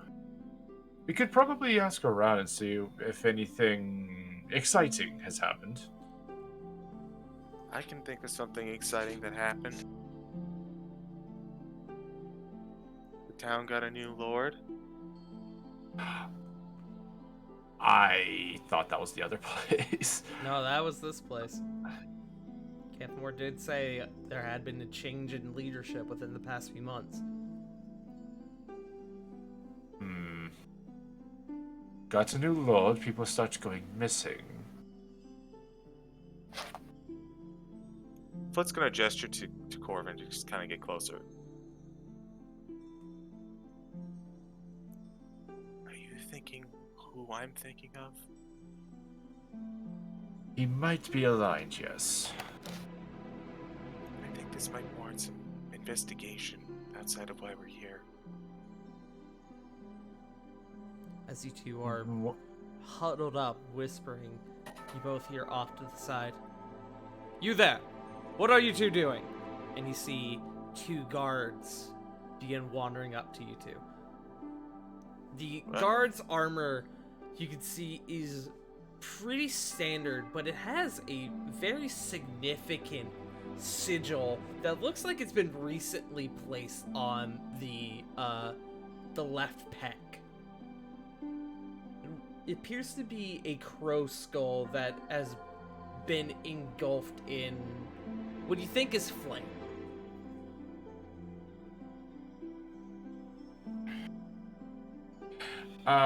Corvin, mostly acting as he usually does, will just look at the guards and say, I mean, we just flew in and I'm just looking at this missing persons board. Shame thing, really. Surprised none of you are doing anything about it. Damn. Coming out, gun swinging. Okay. Make me just a charisma check. Just flat. Up. 17. Okay. That roll, that's an important roll. He looks at you and he goes, "Oh, so you think you're funny? Well, maybe a night in the gallows will be quite the humorous occasion, I would think." I mean, I've been known to entertain a whole bunch of people, but honestly speaking, the girls don't really seem like my scene at the moment. If you don't mind me gesturing elsewhere. Then I recommend you both get on with your night and return to your homes. Strange things have been happening around recently, as I'm sure you can see. And he kind of gestures to the missing persons board. You all should be glad about Lord Bosch's graceful presence, that we don't arrest you on the spot. How do you spell that last name again? Bosch. B-A-S-C-H. C-H. Thank you. Don't listen to Ondor's lies. I'm sure Lord Bosch has been doing a fantastic job, especially... Nope, I'm not going to say that. I'm sure that Lord Bosch has been doing a fantastic job as of late. I mean, ruling over such a quaint place such as this definitely has to be taxing. So, seeing as that we are visitors and all that stuff, what would be a good place to hunker down for the evening? On that, give me 1 second, I need to pull up the name. I found it. He gestures at the Adventurers Guild. Well, I'm sure the guild has some rooms available for the night, or if you prefer something a bit more casual, the Rusty Tap is down the road. The Rusty Tap?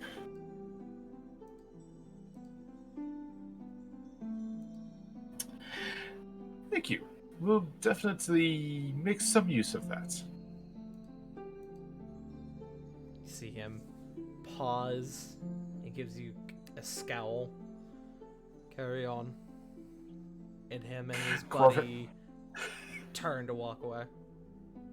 As he turns, as he scowls, Corbin's just gonna blow him a kiss and give him a wink. Can you make a roll? Just to get on his nerves. Okay. He lets it slide. He moves on.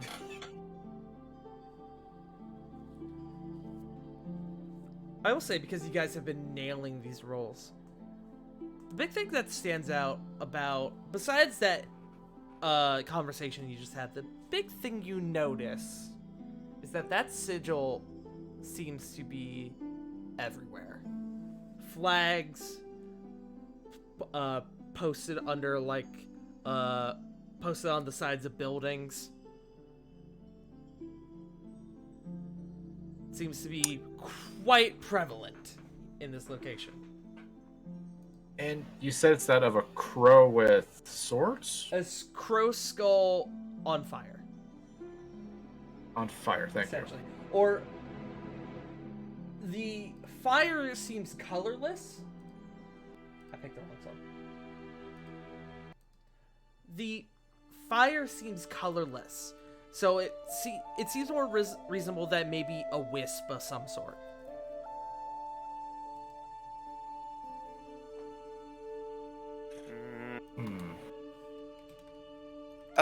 Are there any of those sigils on the Adventurers Guild?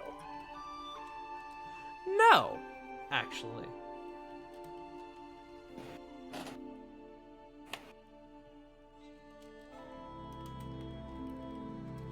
I'm going to, or Flint's gonna look over to Corbin. I got a bad feeling about those sigils. Kind of creepy. Very intimidating indeed. I don't really know a whole lot of houses who use skulls in their imagery, and that house being, in good favor.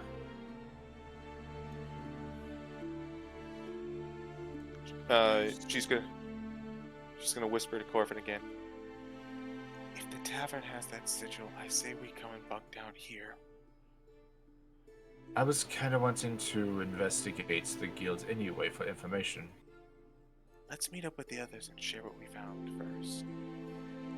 At Yeah. that, you both hear coming down the road, clip clop, clip clop, clip clop, as you all see a horse-drawn carriage being pulled up to you guys, driven by Kore, with Lily on the side, and Rovan riding on top. Oh man, I was going to laugh if it was like you hear clip clop, you turn around, it's a centaur band. Hey, how's it going? Could have been. I'm not gonna lie, my brain immediately went to Nightmare. Hey, nerds. You guys doing all right? Yeah. Do we want to? Why don't we talk about this when we leave town? We're still up and about, so.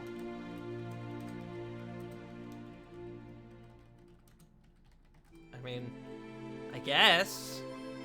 I did just pay for the horse and things, though. Well, I mean, I think we were gonna take the horse out of town.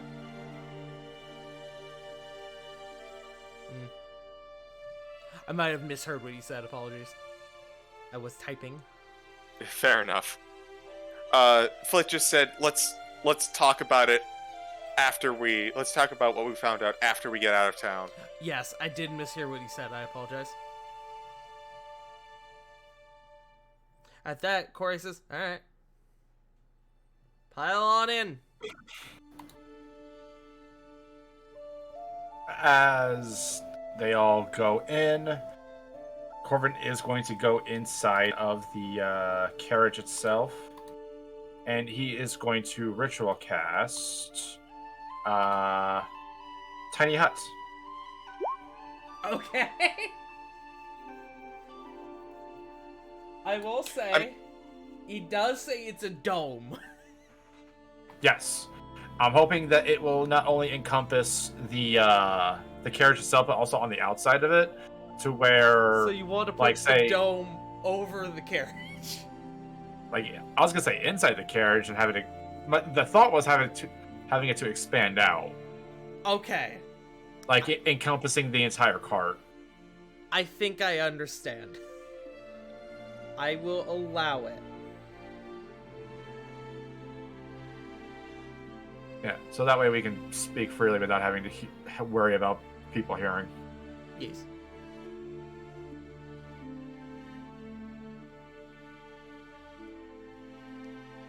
Okay. With that, Corey, yeah! You guys take off towards the north side town, towards the city gate. You guys have anything you want to talk about while you're on your way, or are you just gonna wait until you get out of town first?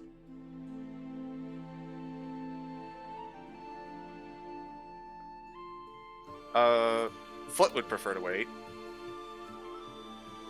I mean, if we're in the dome, Corbin's gonna brief everybody on the missing people and the sketchy guards. Okay.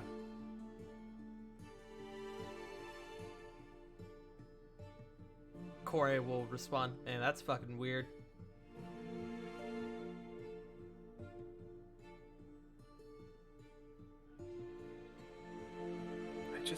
I don't know, the missing persons, I just can't shake a feeling like something's up.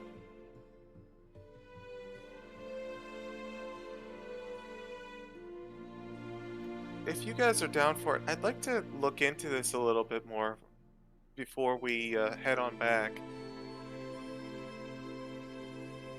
Works for me. I'm down to kick a noble's ass.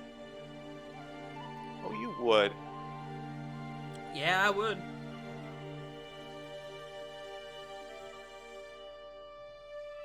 Ravon, Lily, Sarah?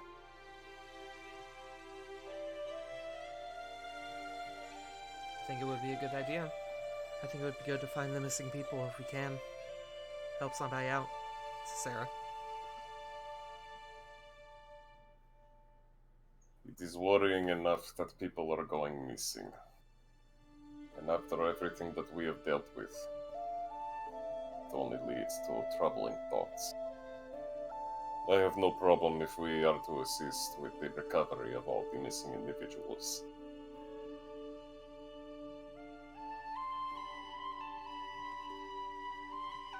Lily. Lily kind of clears her throat. I don't think we should just leave it. You know.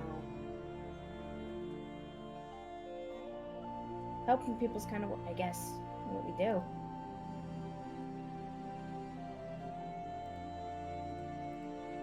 Party's in agreement then.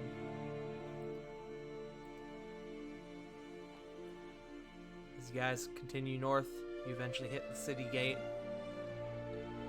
The guards seem a bit confused as to why you're leaving the gate at such an odd hour, but they don't question you on it.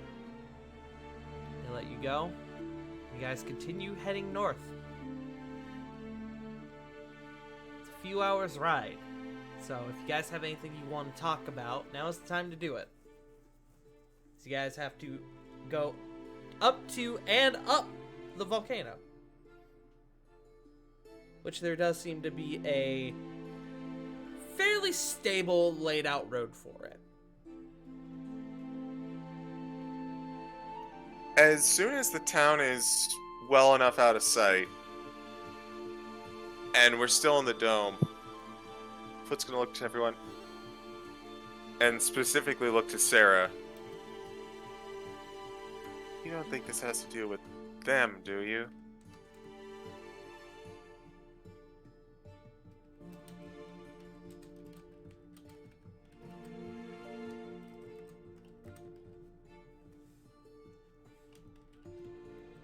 Sorry, you said this to Sarah?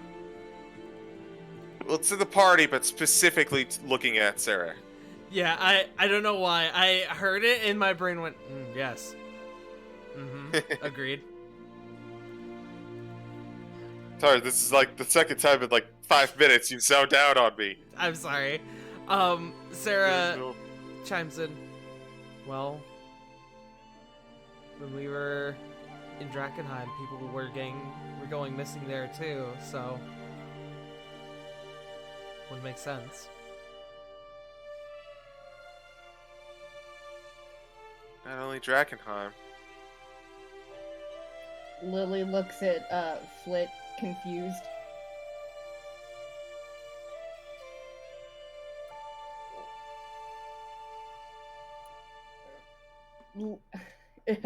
She kind of looks away. Remember, there's a lot of stuff that I still don't know that you guys have been through. You were there. Was I? Yes, that was when you guys went to I rescue thought I Corvo. haven't been here. That was when we rescued Corvo. Oh, okay. My brain cannot remember time. No, you're good. You know, the town it's that, alright.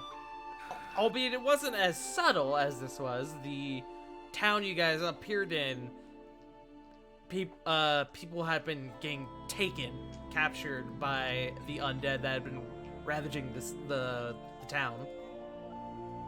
Taken back up the mountain. Corvin will speak up. Do you remember Drakenheim? We, as well actually as what we found under Dry Hollow, those people getting turned into orcs. Actually, now that I'm thinking about it, it's also above the in the mountain area, in that little Arctic area.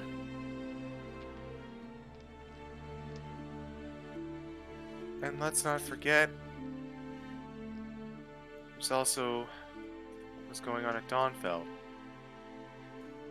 Yeah, this seems to be a reoccurring thing. People go missing, and some months later, there's some sort of monster attack of unknown creatures. Corey These speaks people up. might be. Sorry. Corey speaks up. Vanar too, but we sort of fucked up that little operation.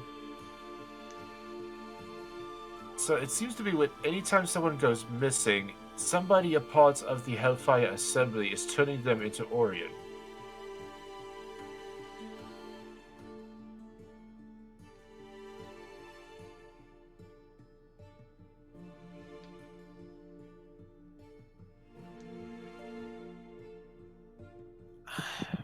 It's certainly a concerning trend. And I'm thinking, like, wouldn't this be one of the perfect places to just infiltrate? It's a tiny island nation. People are, well, nation. Tiny island, people could easily go missing, and help is a fair bit away from the mainland.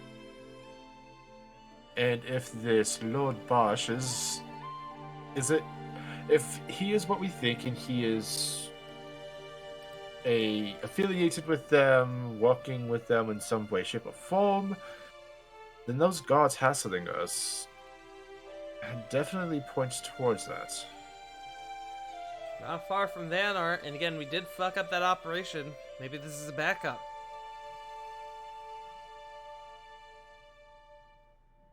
That's true. Time frame sort of matches up. I wouldn't be surprised if, like, a couple of the guys that we didn't get just kind of fled out here.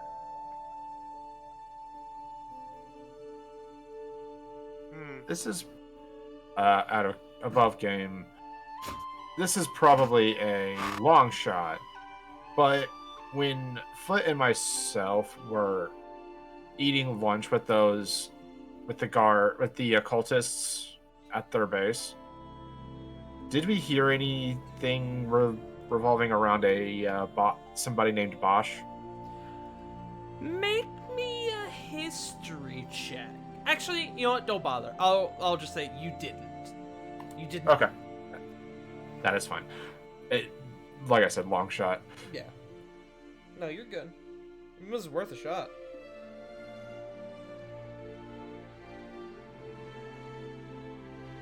They didn't happen to also be name dropping Arnia at some point, were they? They did not seem to, no. Okay.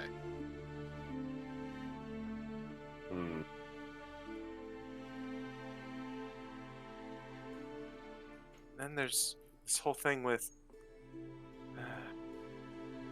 Flick just kind of looks over to the volcano with the artifact we're getting.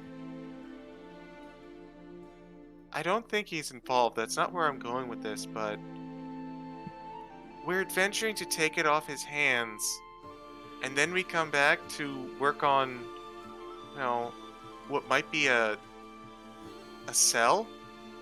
Seems like a lot could go wrong with that. So you Speaks think up. we I can should? always turn around. So you think we should take care of this first and foremost before we go up the mountain? I don't know.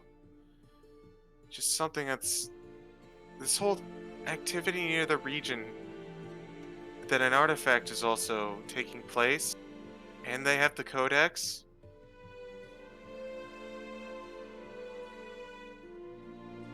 They wouldn't know Goroth has it. Do you think that maybe they are building up forces to make an attempt at Goroth? That Kill might two birds with one stone. be the case. And if we go in and say, "Oh, we're gonna beat you," and then he's like, "Oh, you'll have to challenge me first," and then we're like, "Yay, we're victorious!" It's like, "Well done, here you go. Now I'm gonna rest." And they're like, "Surprise!" And they come in with a whole bunch of guys and like attack us and Goroth. Maybe caught with their pants down, says Sarah.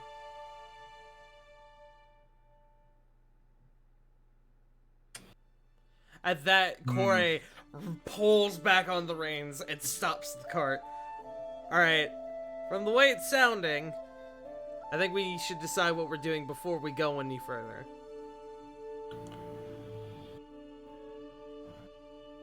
Logistically speaking, if we grab the artifacts and come back here, there's a possibility that they know who we are and they'll just try and swarm us. If the prevailing theory is they're building this grand army here, we might need to deal with this. I would say that they might not know we're here, but Flint and I saw a couple of the guards notice us when Lord Fallweather was mentioned. At this point, Corey has essentially slinked through the front of the carriage, or has slinked down from the front of the carriage and has opened up the door. So what are we doing? To make a suggestion.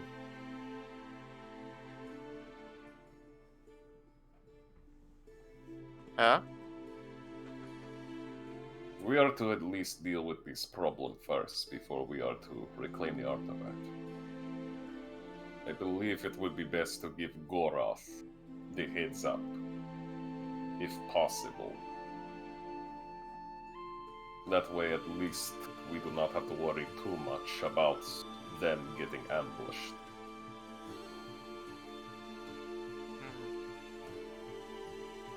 It removes the element of surprise.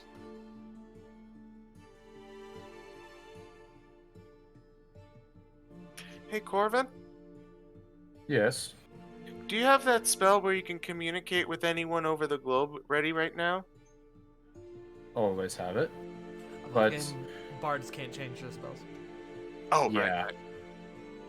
I mean, I always have it, but I would need to meet this individual first. Well, That is wasn't actually not true. The spell specifies that you have to know the individual. I thought we were going with I would have had to have met them. I don't remember that. If that's how you want to rule it, that's fine. I don't remember saying that, though. Okay. Oh, wait. It says of which you are familiar. As I Yeah. have now pulled up the spell. So, I guess in that circumstance, we could say, yeah, meeting them would meet that criteria.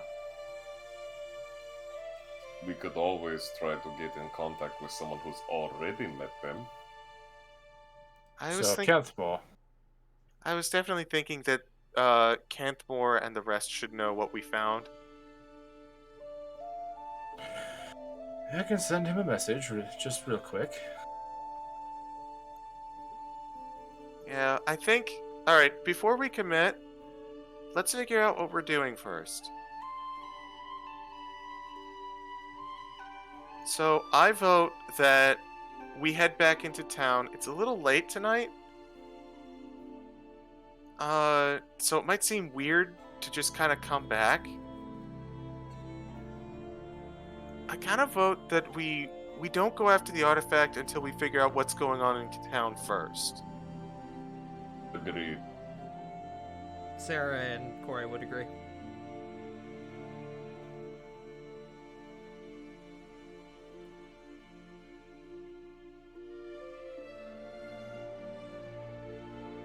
Yeah, sure. Let's do it. Let's do it.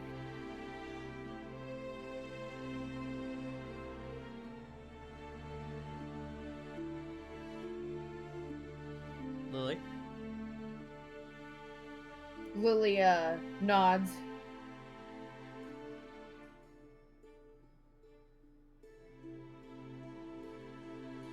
All right. I say that we spend a little time just kind of out here so we don't just, leave and then immediately come back. Plus, if we're going to be out in the evening and, we're going to be doing investigating in the morning, we'll have more people to talk to, right?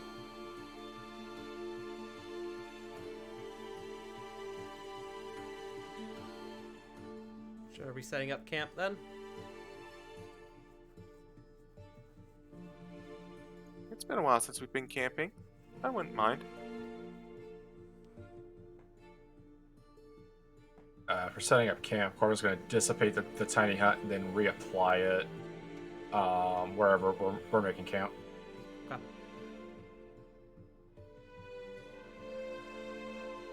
Are you doing that before camp is fully set up or after it's fully set up? After. Okay.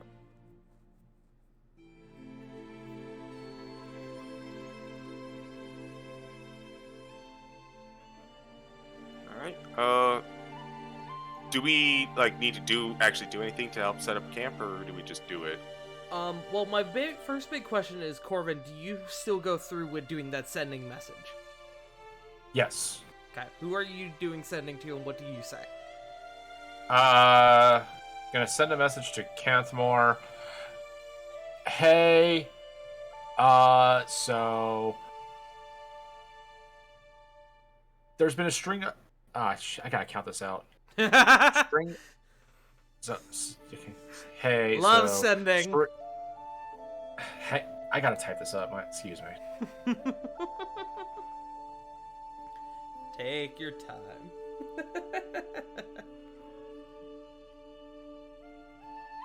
I will say above game while Joe is doing that. Due to some unfortunate circumstances, we actually are not going to be getting punked tonight, so we are going to be wrapping our session a little bit early. I hope that is okay with everyone. We will be continuing this as we are going into some major events. We will be continuing this next week, where we have more people on deck. Providing we don't cancel for one reason or another. Yeah.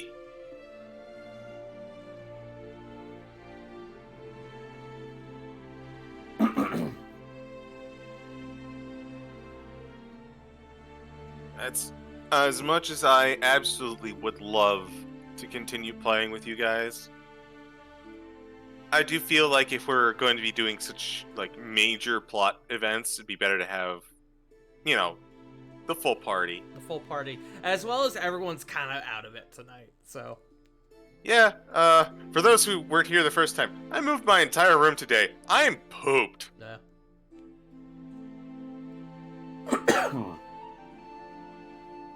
Everyone's a little off tonight, so it's understandable, and it's fine.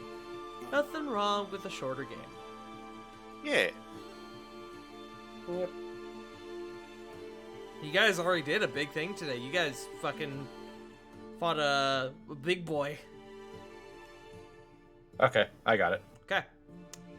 What do you send It's out? exactly 25 words. Nice. Hey, so string of missing people since a new lord named Lord Bash took office. Seems super suspicious. We are going to investigate further. You get a message back. Sounds like a wise course of action. Keep us updated.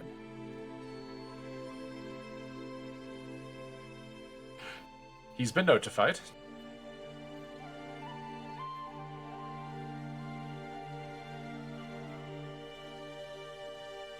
All right, then I think we just kind of have to wait a little bit and then head back into town and figure this out.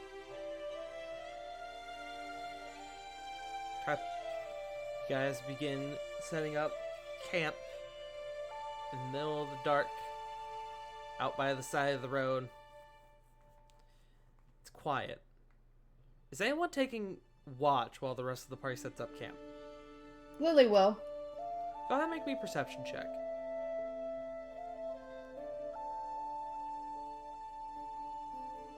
If my mouse stops freaking out. 11. It's very quiet out. Perhaps too quiet.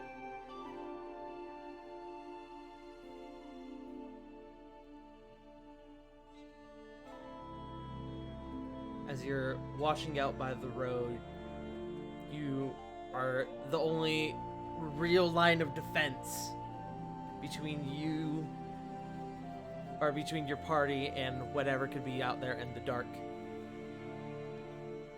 And eventually you all begin picking up on this. Around the same time, you all hear the trample of horse hooves. And looking down from where the city was, you see a collection of soldiers coming towards your group. Uh-oh. Like, they spot us? They know where we are? Make me an insight check. Huh? 20. It seems like they're coming towards your group. Guys? You guys are kind of just out in the open. There's not any real places to hide. Your cart is out there. You guys probably have a fire set up. As you guys are currently setting up camp, what do you all do? In fact, let me change this to more tense music as we go about this. Oh boy.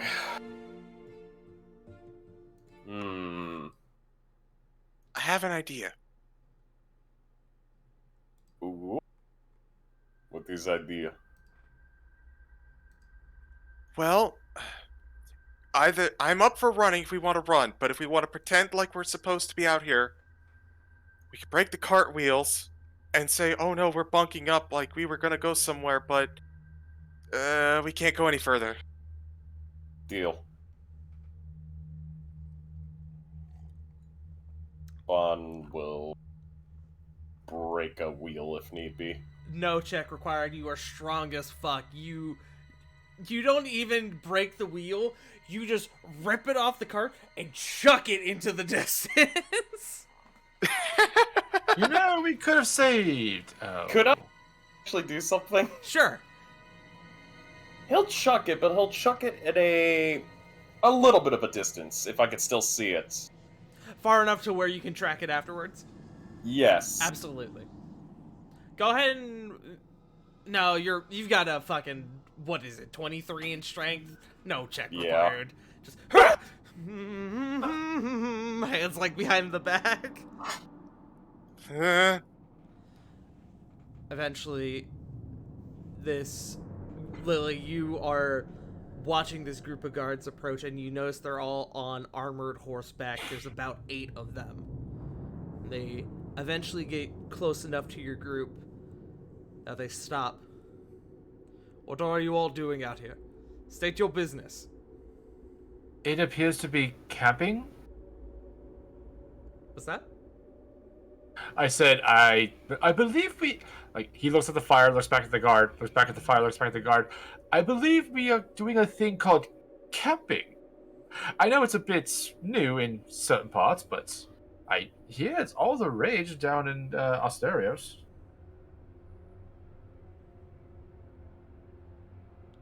Corvin, make me a insight check real quick. Flit, you as well. 13. 18. Flit, you notice off to the side, one of the guards is one of the ones you notice clocked you at the when Theon mentioned Lord Fallweather. Mm-hmm.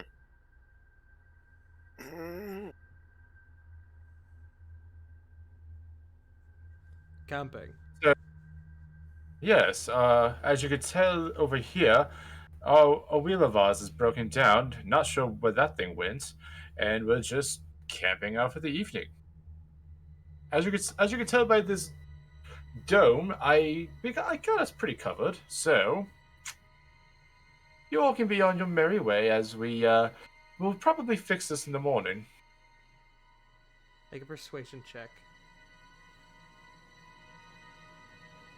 Make a deception check, actually, which I think for you is the same. Not really, actually. Okay, we'll take the same roll, just subtract the difference. What is your deception? I rolled a 10, so 19. 19? Okay. He looks at you curiously, and he kind of looks at the state of your group. He looks at oddly enough, the wear and tear of your fight earlier seems to play into your favor here. And he notices that one of the wheels on your cart is definitely missing. He looks at you and he goes,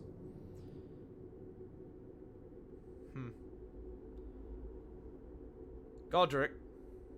And the one next to him goes, yes, sir. Head back to town and fetch a spare wheel for these adventurers. We will escort them back to town ourselves. Yes, sir. And he separates from the group and starts running back to the town. Back to town? Why would we... Are we being detained? No. But with individuals going missing, we would prefer not to have anyone out on the side of the road this late at night. I mean, far be it from me to deny such generosity, but it's like I mentioned, I could just pull this little dome up at any point, and we would be safe from the elements. Not really any wild animals or, dare I say, bandits would ever be able to come anywhere near us. So, while this is going on, I'd like to do two things, Sure. if possible. Sure. First of all, can I get another insight on the general demeanor of this group? Yes! Just like a vibe check? Yeah. Okay.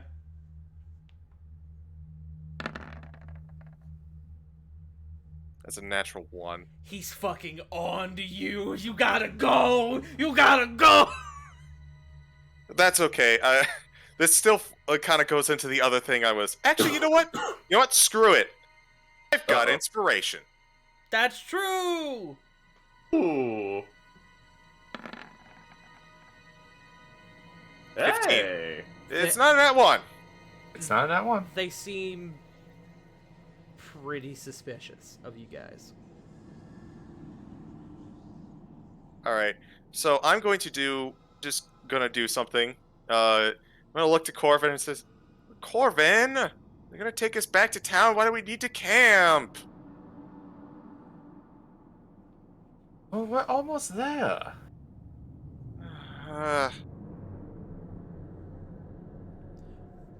What business was your group seeking? He asks you, Corvin.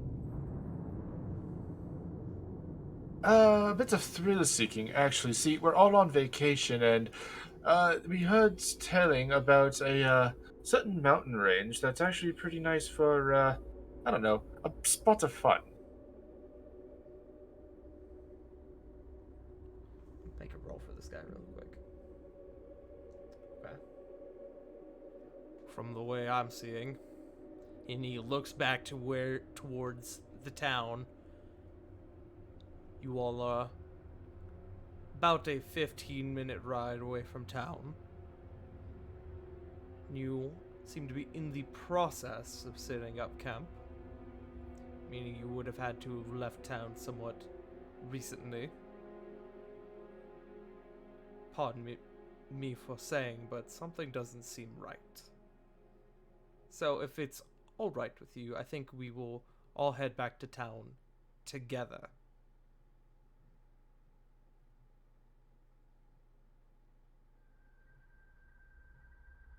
He's gonna put up his hands in a shrugging motion. Fine, fine, fine, fine. You so persistent. Does anyone else get involved? Help. Nope. Lily won't fight authority. Ravon's just... He's maintaining a neutral demeanor, but he's definitely keeping aware. Alright. You will, Oh. after some time... This... Did you have something, Flit? I had one last gamble. Sure, go for it. Absolutely. Okay. Well, was it... Alright, fine. Fine, fine. We're here on a job. We're working for the Crimson Mantle Guild. There was a spotting of a large, like, huge bird of some sort. Like, almost dark purple wings flying over in towards this direction. And we were going to stake out and see if we could cross its path when it showed up. Alright? We just didn't want to... We didn't want to make a big deal out of it. It's also very rare, and word of this would have spread to the Adventuring Guild into town, and then next thing you know, someone might come in to poach what we have been trying to seek. So, sorry. Flit, make me a deception check with advantage. Can I help a little bit with that? In what regard? Minor illusion can make sounds. If you can do it with a high enough sleight of hand check, I'll allow it. If you fail it, though, there's a chance that they'll notice.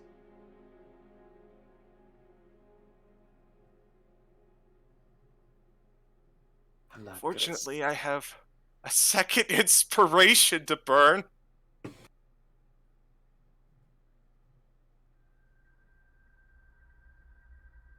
I'll hold off then. Okay. And Flit, go ahead and roll.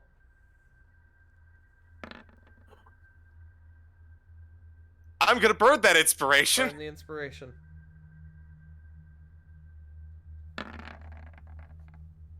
$18. 18.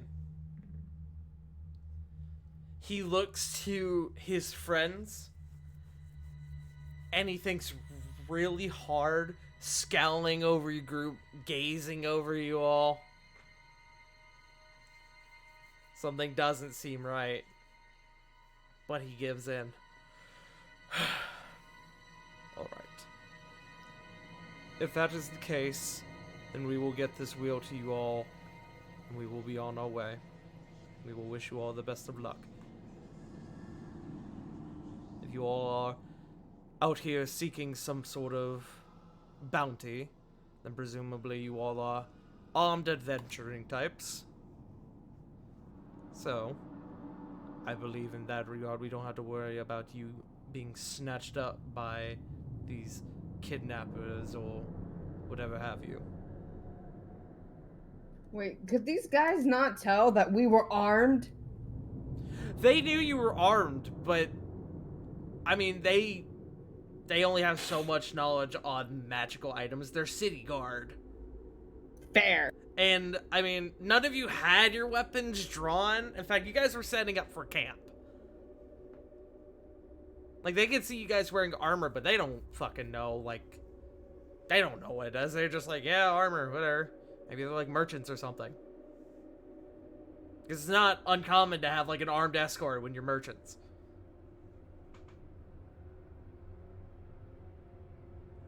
Fair. After some time, the guy that got sent back to town comes back with a wheel in tow. A couple of the guardsmen attach it to your cart. There. You all should be prepared now to leave in the morning. Good luck with your camping, I suppose. With that, soldiers, back to town. They all get back up on their horses, and they leave.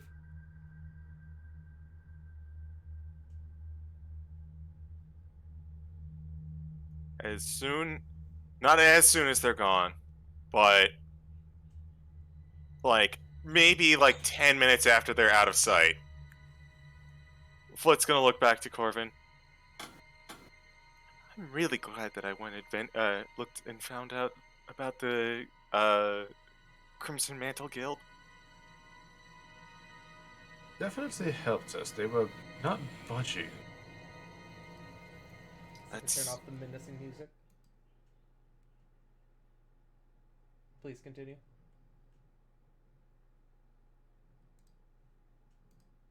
They were way too aggressive for town guard, even with all the quote-unquote missings going on.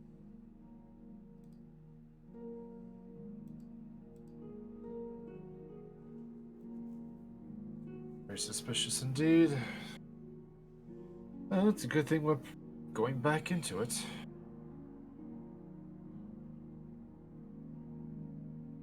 Flit thinks for a second.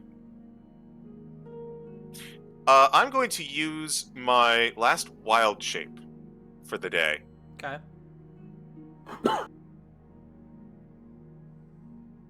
Actually,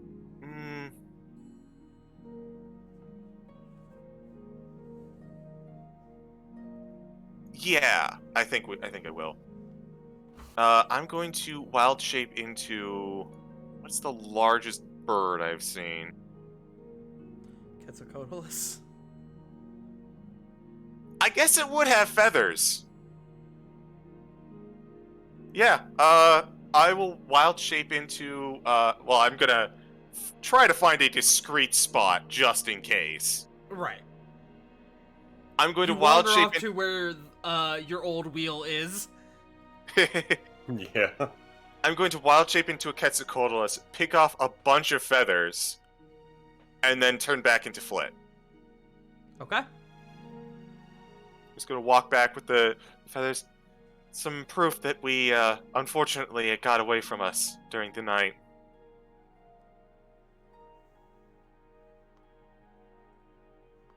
Go ahead and put Quetzalcoatlus feathers in your inventory.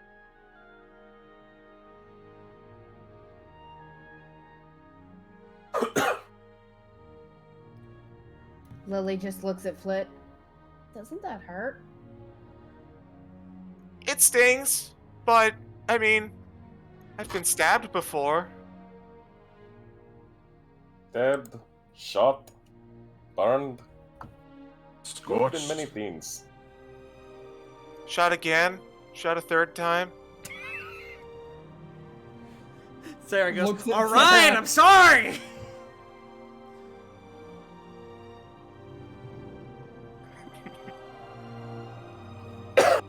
Oh, don't forget frozen, and then try to be eaten. Yeah, we've been through a lot. At least we have not been melted yet. Or crushed. At least you have not been melted yet. Meanwhile, a volcano looms just over the horizon. Talks Nah. about getting crushed. I mean...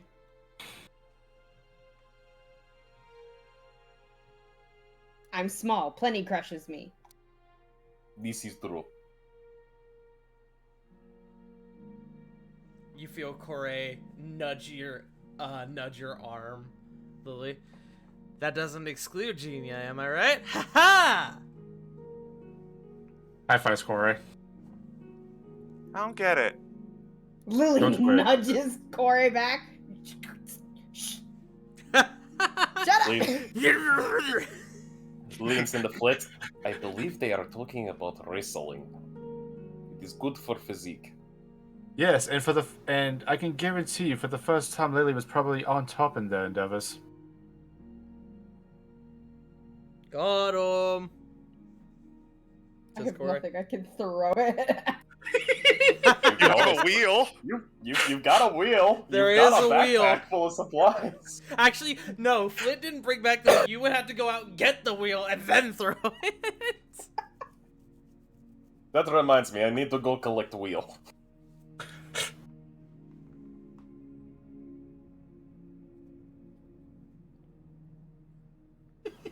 Lily just grumbles and goes and sits down by the fire, just pouting.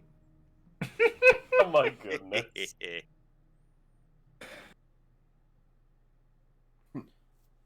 So you guys finally bunker down and take your long rest then?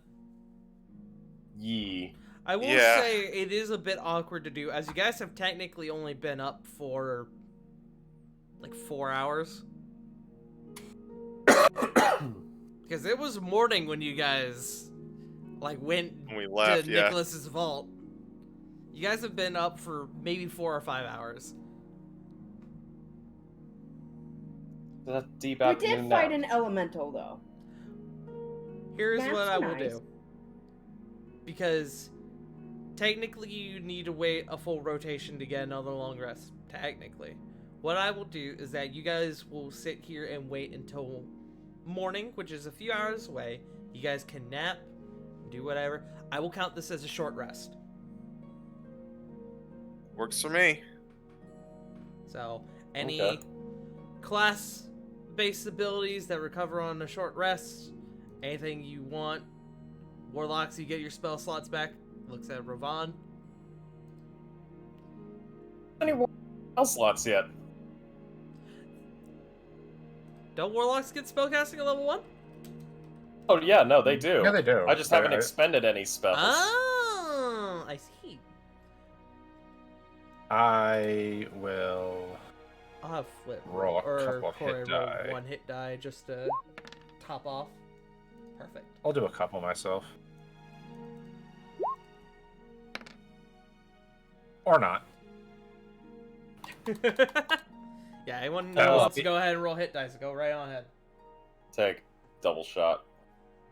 That was exactly as much as I needed.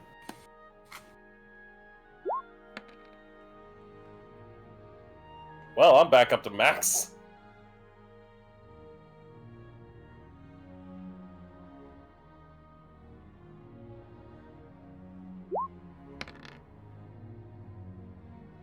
Really? Really? Ooh, Really? big oof. Hey, you got plenty of hit dice. Ow. It's fine. I'm at 80 out of 82. Okay. I will accept it. I'm not rolling another d10 for 2. My last question. You guys do have the dome up. But is anyone keeping watch anyway? Yeah, Absolutely. I'd go into a trance and keep watch after the 4 hours are up. Presumably, not many of you are going to sleep. And if you do, probably for short amount of time. So I will let 2 people make perception checks to keep watch, if you want. If it matters, I didn't need to roll hit dice. Okay, here's what I'll say. People who didn't roll hit dice, can roll perception to keep watch, which I think are Flit and Sarah.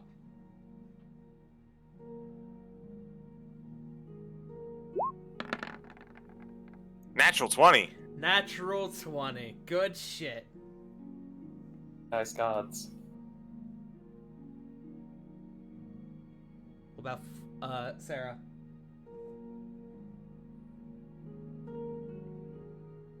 Oh, Sarah. Not that I think it really matters at this point, but we'll still get the roll. Perception. 7. Okay. As you guys are there resting, the sun's slowly rising over the horizon. It's been about 3 or 4 hours since you guys bunked down. Flit, as you're keeping watch, as the sun is rising over and beginning to cast its gleaming light over the valley that you guys are at, the valley, quote unquote, the landscape. As you guys are slowly beginning to move to break down camp, Flit, you notice just a ways away, maybe 300 feet away, catch the glint of sun along metal armor on a nearby hill. And with your extremely high roll, you kind of squint and attempt to look a bit closer. And you notice that he's one of the city guard watching over your camp. What do you do? Oh, no.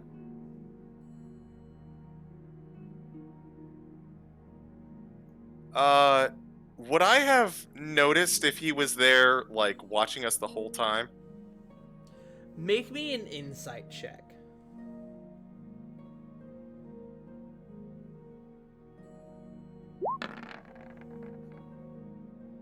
13. You kind of think about the past few hours. And you think about, like, the darker shade of armor that they have. You think about the fact that you haven't seen any other fires, and this guy seems to be kind of like bunkered down on this hill. It's hard to tell how long he's been there. But seems like it might have been for a while.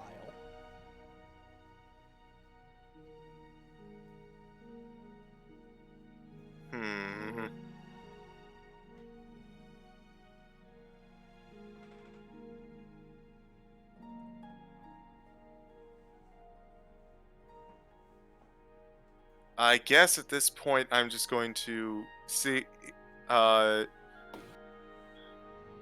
I can nonchalantly walk on over to Corvin as we're packing up the dome. He hasn't seen the inside of the dome yet, yeah? Because it hasn't come down. The dome is technically made of force. The wording on the dome is odd. Because I've been picturing it as like an opaque dome made of like magical stone, but it specifically says it's a dome made of force. And honestly, I don't know what physical form force would take. I'm just assuming that like the dome itself would probably just look like it's like you said opaque, but it would just still kind of like have like a shimmer to it. Yeah, of, maybe like a like surrounding it. translucent sort of thing. Yeah. Yeah. I'm going to see if I can casually walk on over to Corvin and say, I think we were watched maybe the whole night. I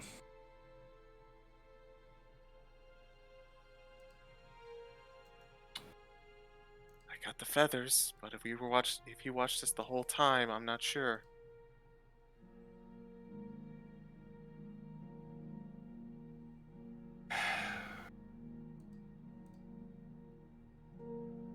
Above, I've got nothing. He will say,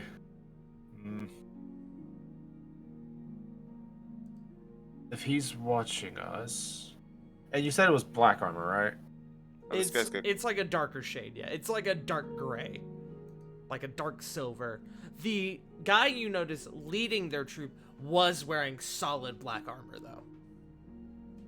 Okay. Homie looked like the fucking, like, the fucking hound coming up on your group. Yikes. Is he still there? Make me a perception check. Wrong browser. I'll give you advantage as well. Okay, Since okay. Flit has sort of given you the general know-how where he is. Nice!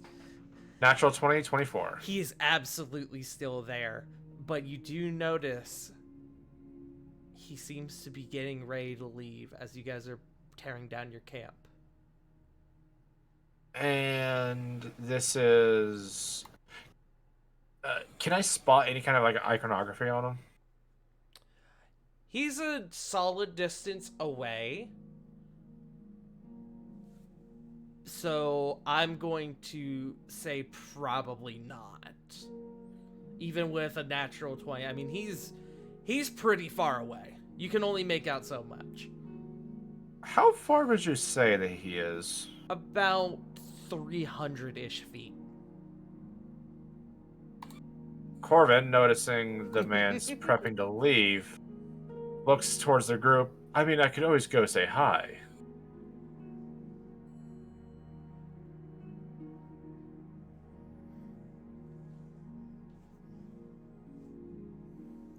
If you do, we'll back you up.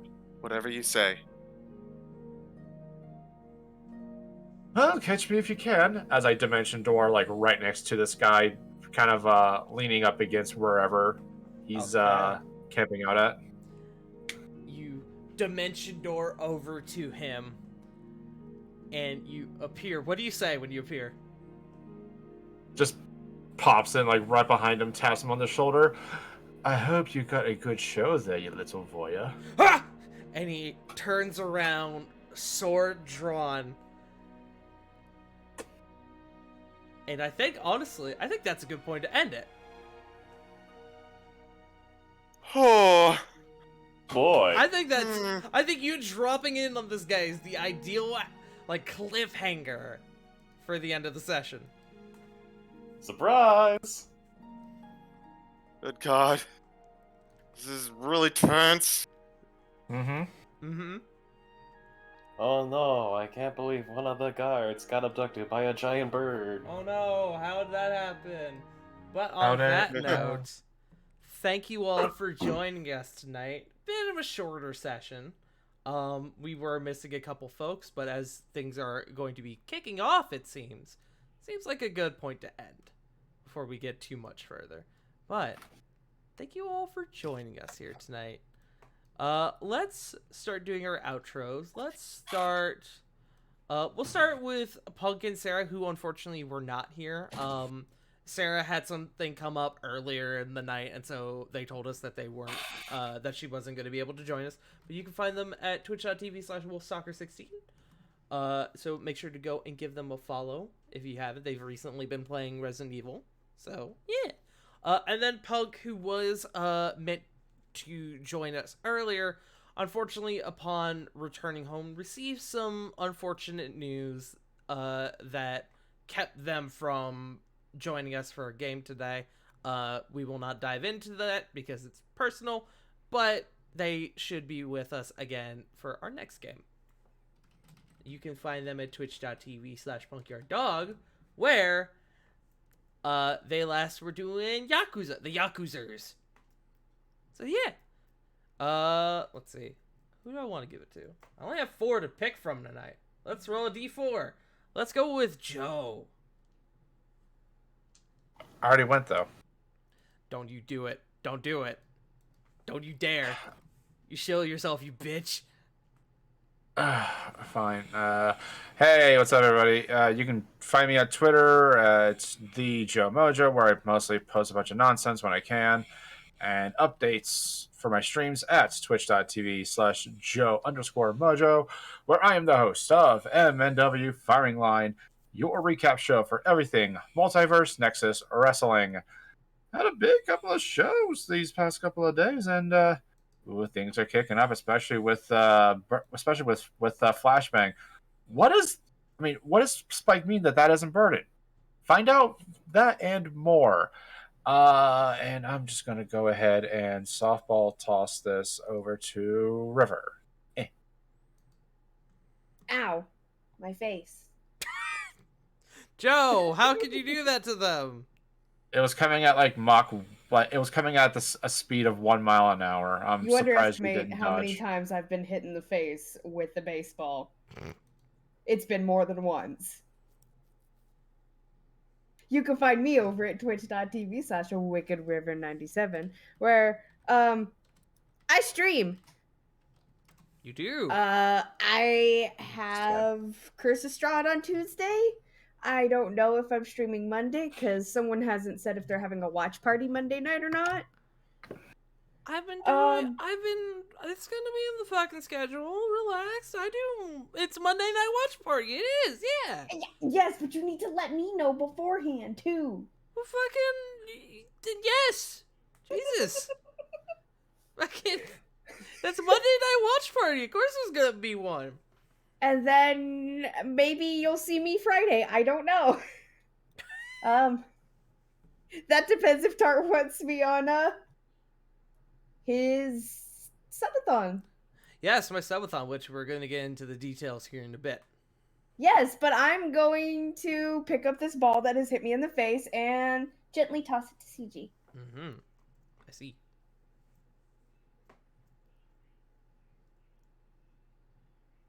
Yeah, I dropped it. Oh. Oh no, turns out it was an egg. Shit. Well, No, I failed that particular physics class. you also failed your biology class. Because that was the one you were supposed to take care of for a week. It's very unfortunate when they overlap. We have to keep it safe and also create a parachute for it. Mm-hmm. Hello, I am CG. You can find me nowhere because I don't much care for social media, but you can find me here every Sunday for this stream you just watched, Exalia Regalia. You can find me here every other Tuesday for The Curse of Strahd. It is a on week this week. Looking forward to seeing you on Tuesday. Yes, we're going to fight gargoyles. Yes, and maybe more. And try not to die, more importantly. Yes. You can also find me over on Jack the Questionables channel for Legends of Ambria, and you can find me over on Burnout Vaughn's channel every other Saturday for Saved by the Spell, our Strixhaven campaign. Yes, you guys had your debut episode yesterday, run by this man, the J Frost. Handsome lad. Facts. Lies and Okay. slander. I got the Fucking facts in before you adorable. said lies, so that means I'm true. Yes. It's like the law. It's like the rule of dibs.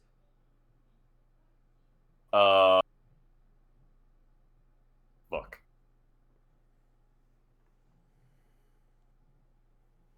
Looking. Looking. What am I looking at? He muted.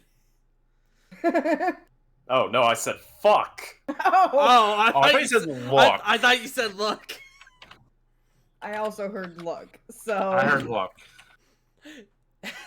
I'm sorry collectively, J Frost, you said look. Yeah, An independent fact Messing up. checker has labeled this as false.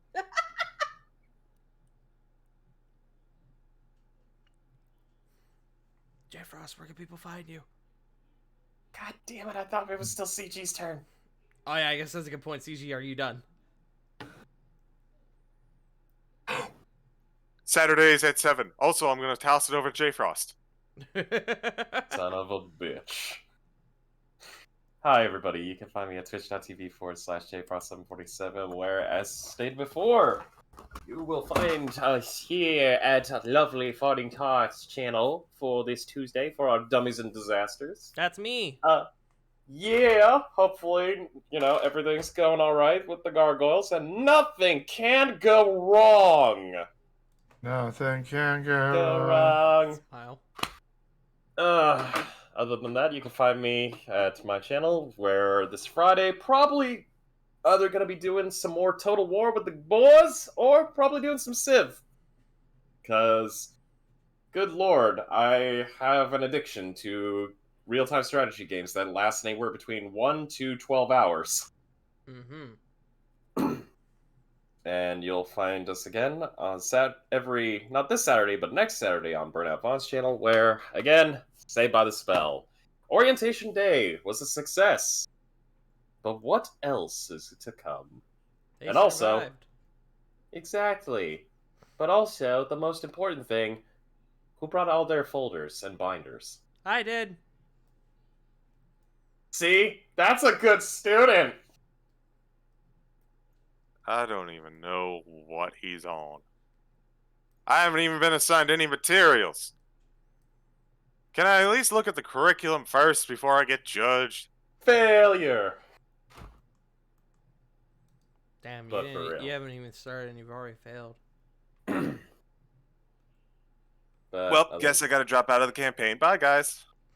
No, you fucking don't. I've already planned your arc out to the fullest. You're suffering, boy. But, I forgot. yeah. Sorry. Oh, you're fine. But, yeah, that's basically it. Other than Twitter, where I just shitpost. I forgot to mention something real quick. Yes. So tomorrow, if you go to YouTube and that's look right. up KC, if you look up KC Punk, I have been invited to be a part of his Monday Night Master Duels tournament, and I'm an asshole. That's it. I helped him be an asshole. Is it how do you spell it, just to make sure I'm doing it right? Like the letters It's, KC Punk. Yeah, KC then Punk. I want to make sure I type it right. Interesting. I guess that shit. just leaves me then. You can find me here at twitch.tv/fartingtart, where I do variety games, I do D&D, and most importantly, this Friday, I'm doing my first ever subathon. Because Hell yeah. I've been on Twitch for 3 years. I've never done a subathon, and Fridays are anniversary, so I'm gonna do a big boy, a lengthy stream, and we have a number of milestones. We got at 25 subs, I'm gonna do a Resident Evil 1 randomizer on stream. If we hit 50 subs, I'm gonna do a Bloodborne All Bosses run, including the DLC, meaning I had to suffer to the Orphan of Cause. If we hit 75 subs, I'm gonna learn and perform a Yakuza 0 speed run on stream. If we hit 100 subs, I'm gonna learn and do a stream of Final Fantasy 14. I'm gonna learn and play it. And thanks to our dear friend Spoiled Chestnut, if we hit 100 subs, we're gonna get a custom animated emote and or alert that they have lovingly offered to provide for us. If we hit 150 subs, we're bringing back URW, one night only, the last ride pay-per-view. One more score, Arthur. One last more job, score, Arthur. One last Just- ride, Arthur. Wait, one more boar. But yes, if we hit half of our goal, I will bring back URW for one last pay-per-view. If we hit 200 subs, I'm gonna finally buckle down, and I'm gonna fucking do that Mass Effect 5e campaign that people keep asking me for. I'm gonna make the time for it. I'm gonna finally do it. And I'm already dreading it. If we hit 250 subs, I will dye my hair, and you will get to vote on what color I dye my hair over the course of a week on Twitter. And then, if we hit 300 subs, it's a clearance sale. Everything must go. I'm gonna shave all my facial hair on stream. Oh, brave man. Yeah. Braver than me. Yep. That is the big goal, 300 subs. I will only do it if we hit that, and if we hit 300 subs, I have bonus goals that will become unlocked after we hit that amount, which may include a potential 24-hour charity stream. Smile. But yeah, there are a couple rewards that you can get by to make me suffer. If you donate 5 subs during the course of the stream, I will stop whatever I'm doing at that moment, and I will do 10 push-ups. If you donate 10 subs, I will stop whatever I'm doing at the course of that stream, and I will do Bean Boozled. And from what I said during my last stream, I'm actually upping this a little bit. I'm changing it a bit. If you donate 10 subs throughout the course of the stream, I will do Bean Boozled continuously until I get a bad bean. And every good bean I get, I will donate a sub. Meaning, we could potentially get closer to our goal. So... beans! Beans! And the main, truth be told, one of the main reasons I did that is because I looked on Amazon for Bean Boozled. It turns out you can't just order 1 pack of Bean Boozled. The least you can do is 2. I almost ordered 5 on accident. Oh. So, I have 2 here at my desk right now, and I need a way to get through them. So, that is going to be our way of upping them numbers, brother. If you donate 20 subs throughout the course of the stream, you get to write a tweet for me to post on Twitter, safe for work. If you donate 25 subs, I will write your name, your username on the safe for work part of my body in marker. If you donate 50 subs throughout the course of the stream, I will take a shot of pickle juice. Because I hate pickles. I can't stand pickles. I would die before I eat a whole ass pickle. But I will do it. I will do a shot of pickle juice for you for 50 subs. And then, if you donate 100 subs, you and I will sit down and we will design an emote together for the stream and or Discord to be released at a later date. So, yeah, we got a lot of stuff. That is going to be happening. That subathon is going to be happening this Friday, March 4th at 12 p.m. Eastern Standard Time. We're going to have a variety of guests. We're going to have a variety of games. And I could go ahead and tease you guys and say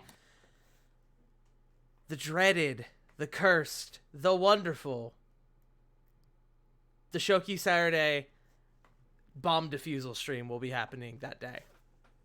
Punk and I are going to defuse bombs together. So, make sure to come out for that. It's going to be a good time. It's going to be at a 12 to 16 hour stream, give or take. So, make sure to tune in and donate what you can. No pressure. All I'm saying is that you could get Babyface Tart, which would be hilarious. But, on that note, we need to find someone to raid. Alright, I have a suggestion. Oh. There is someone I'm seeing who's live who I don't think we've ever raided before. Who that? The good boy, Lade Hirold. Yes. Oh. Yeah. Yeah. It sounds like we're all in agreement. Everyone, go give Hirold a little bit of love. He is currently playing Elden Ring. Show him a little bit of love. Let him know you sent you. We will be back next week for our next episode of Exilia Regalia. Thank you all for joining us tonight. And remember, as always, Black Lives Matter, Trans Lives Matter, Stop Asian Hate, and most importantly, you matter. I love you all, and we'll see you all later. Bye-bye! Bye.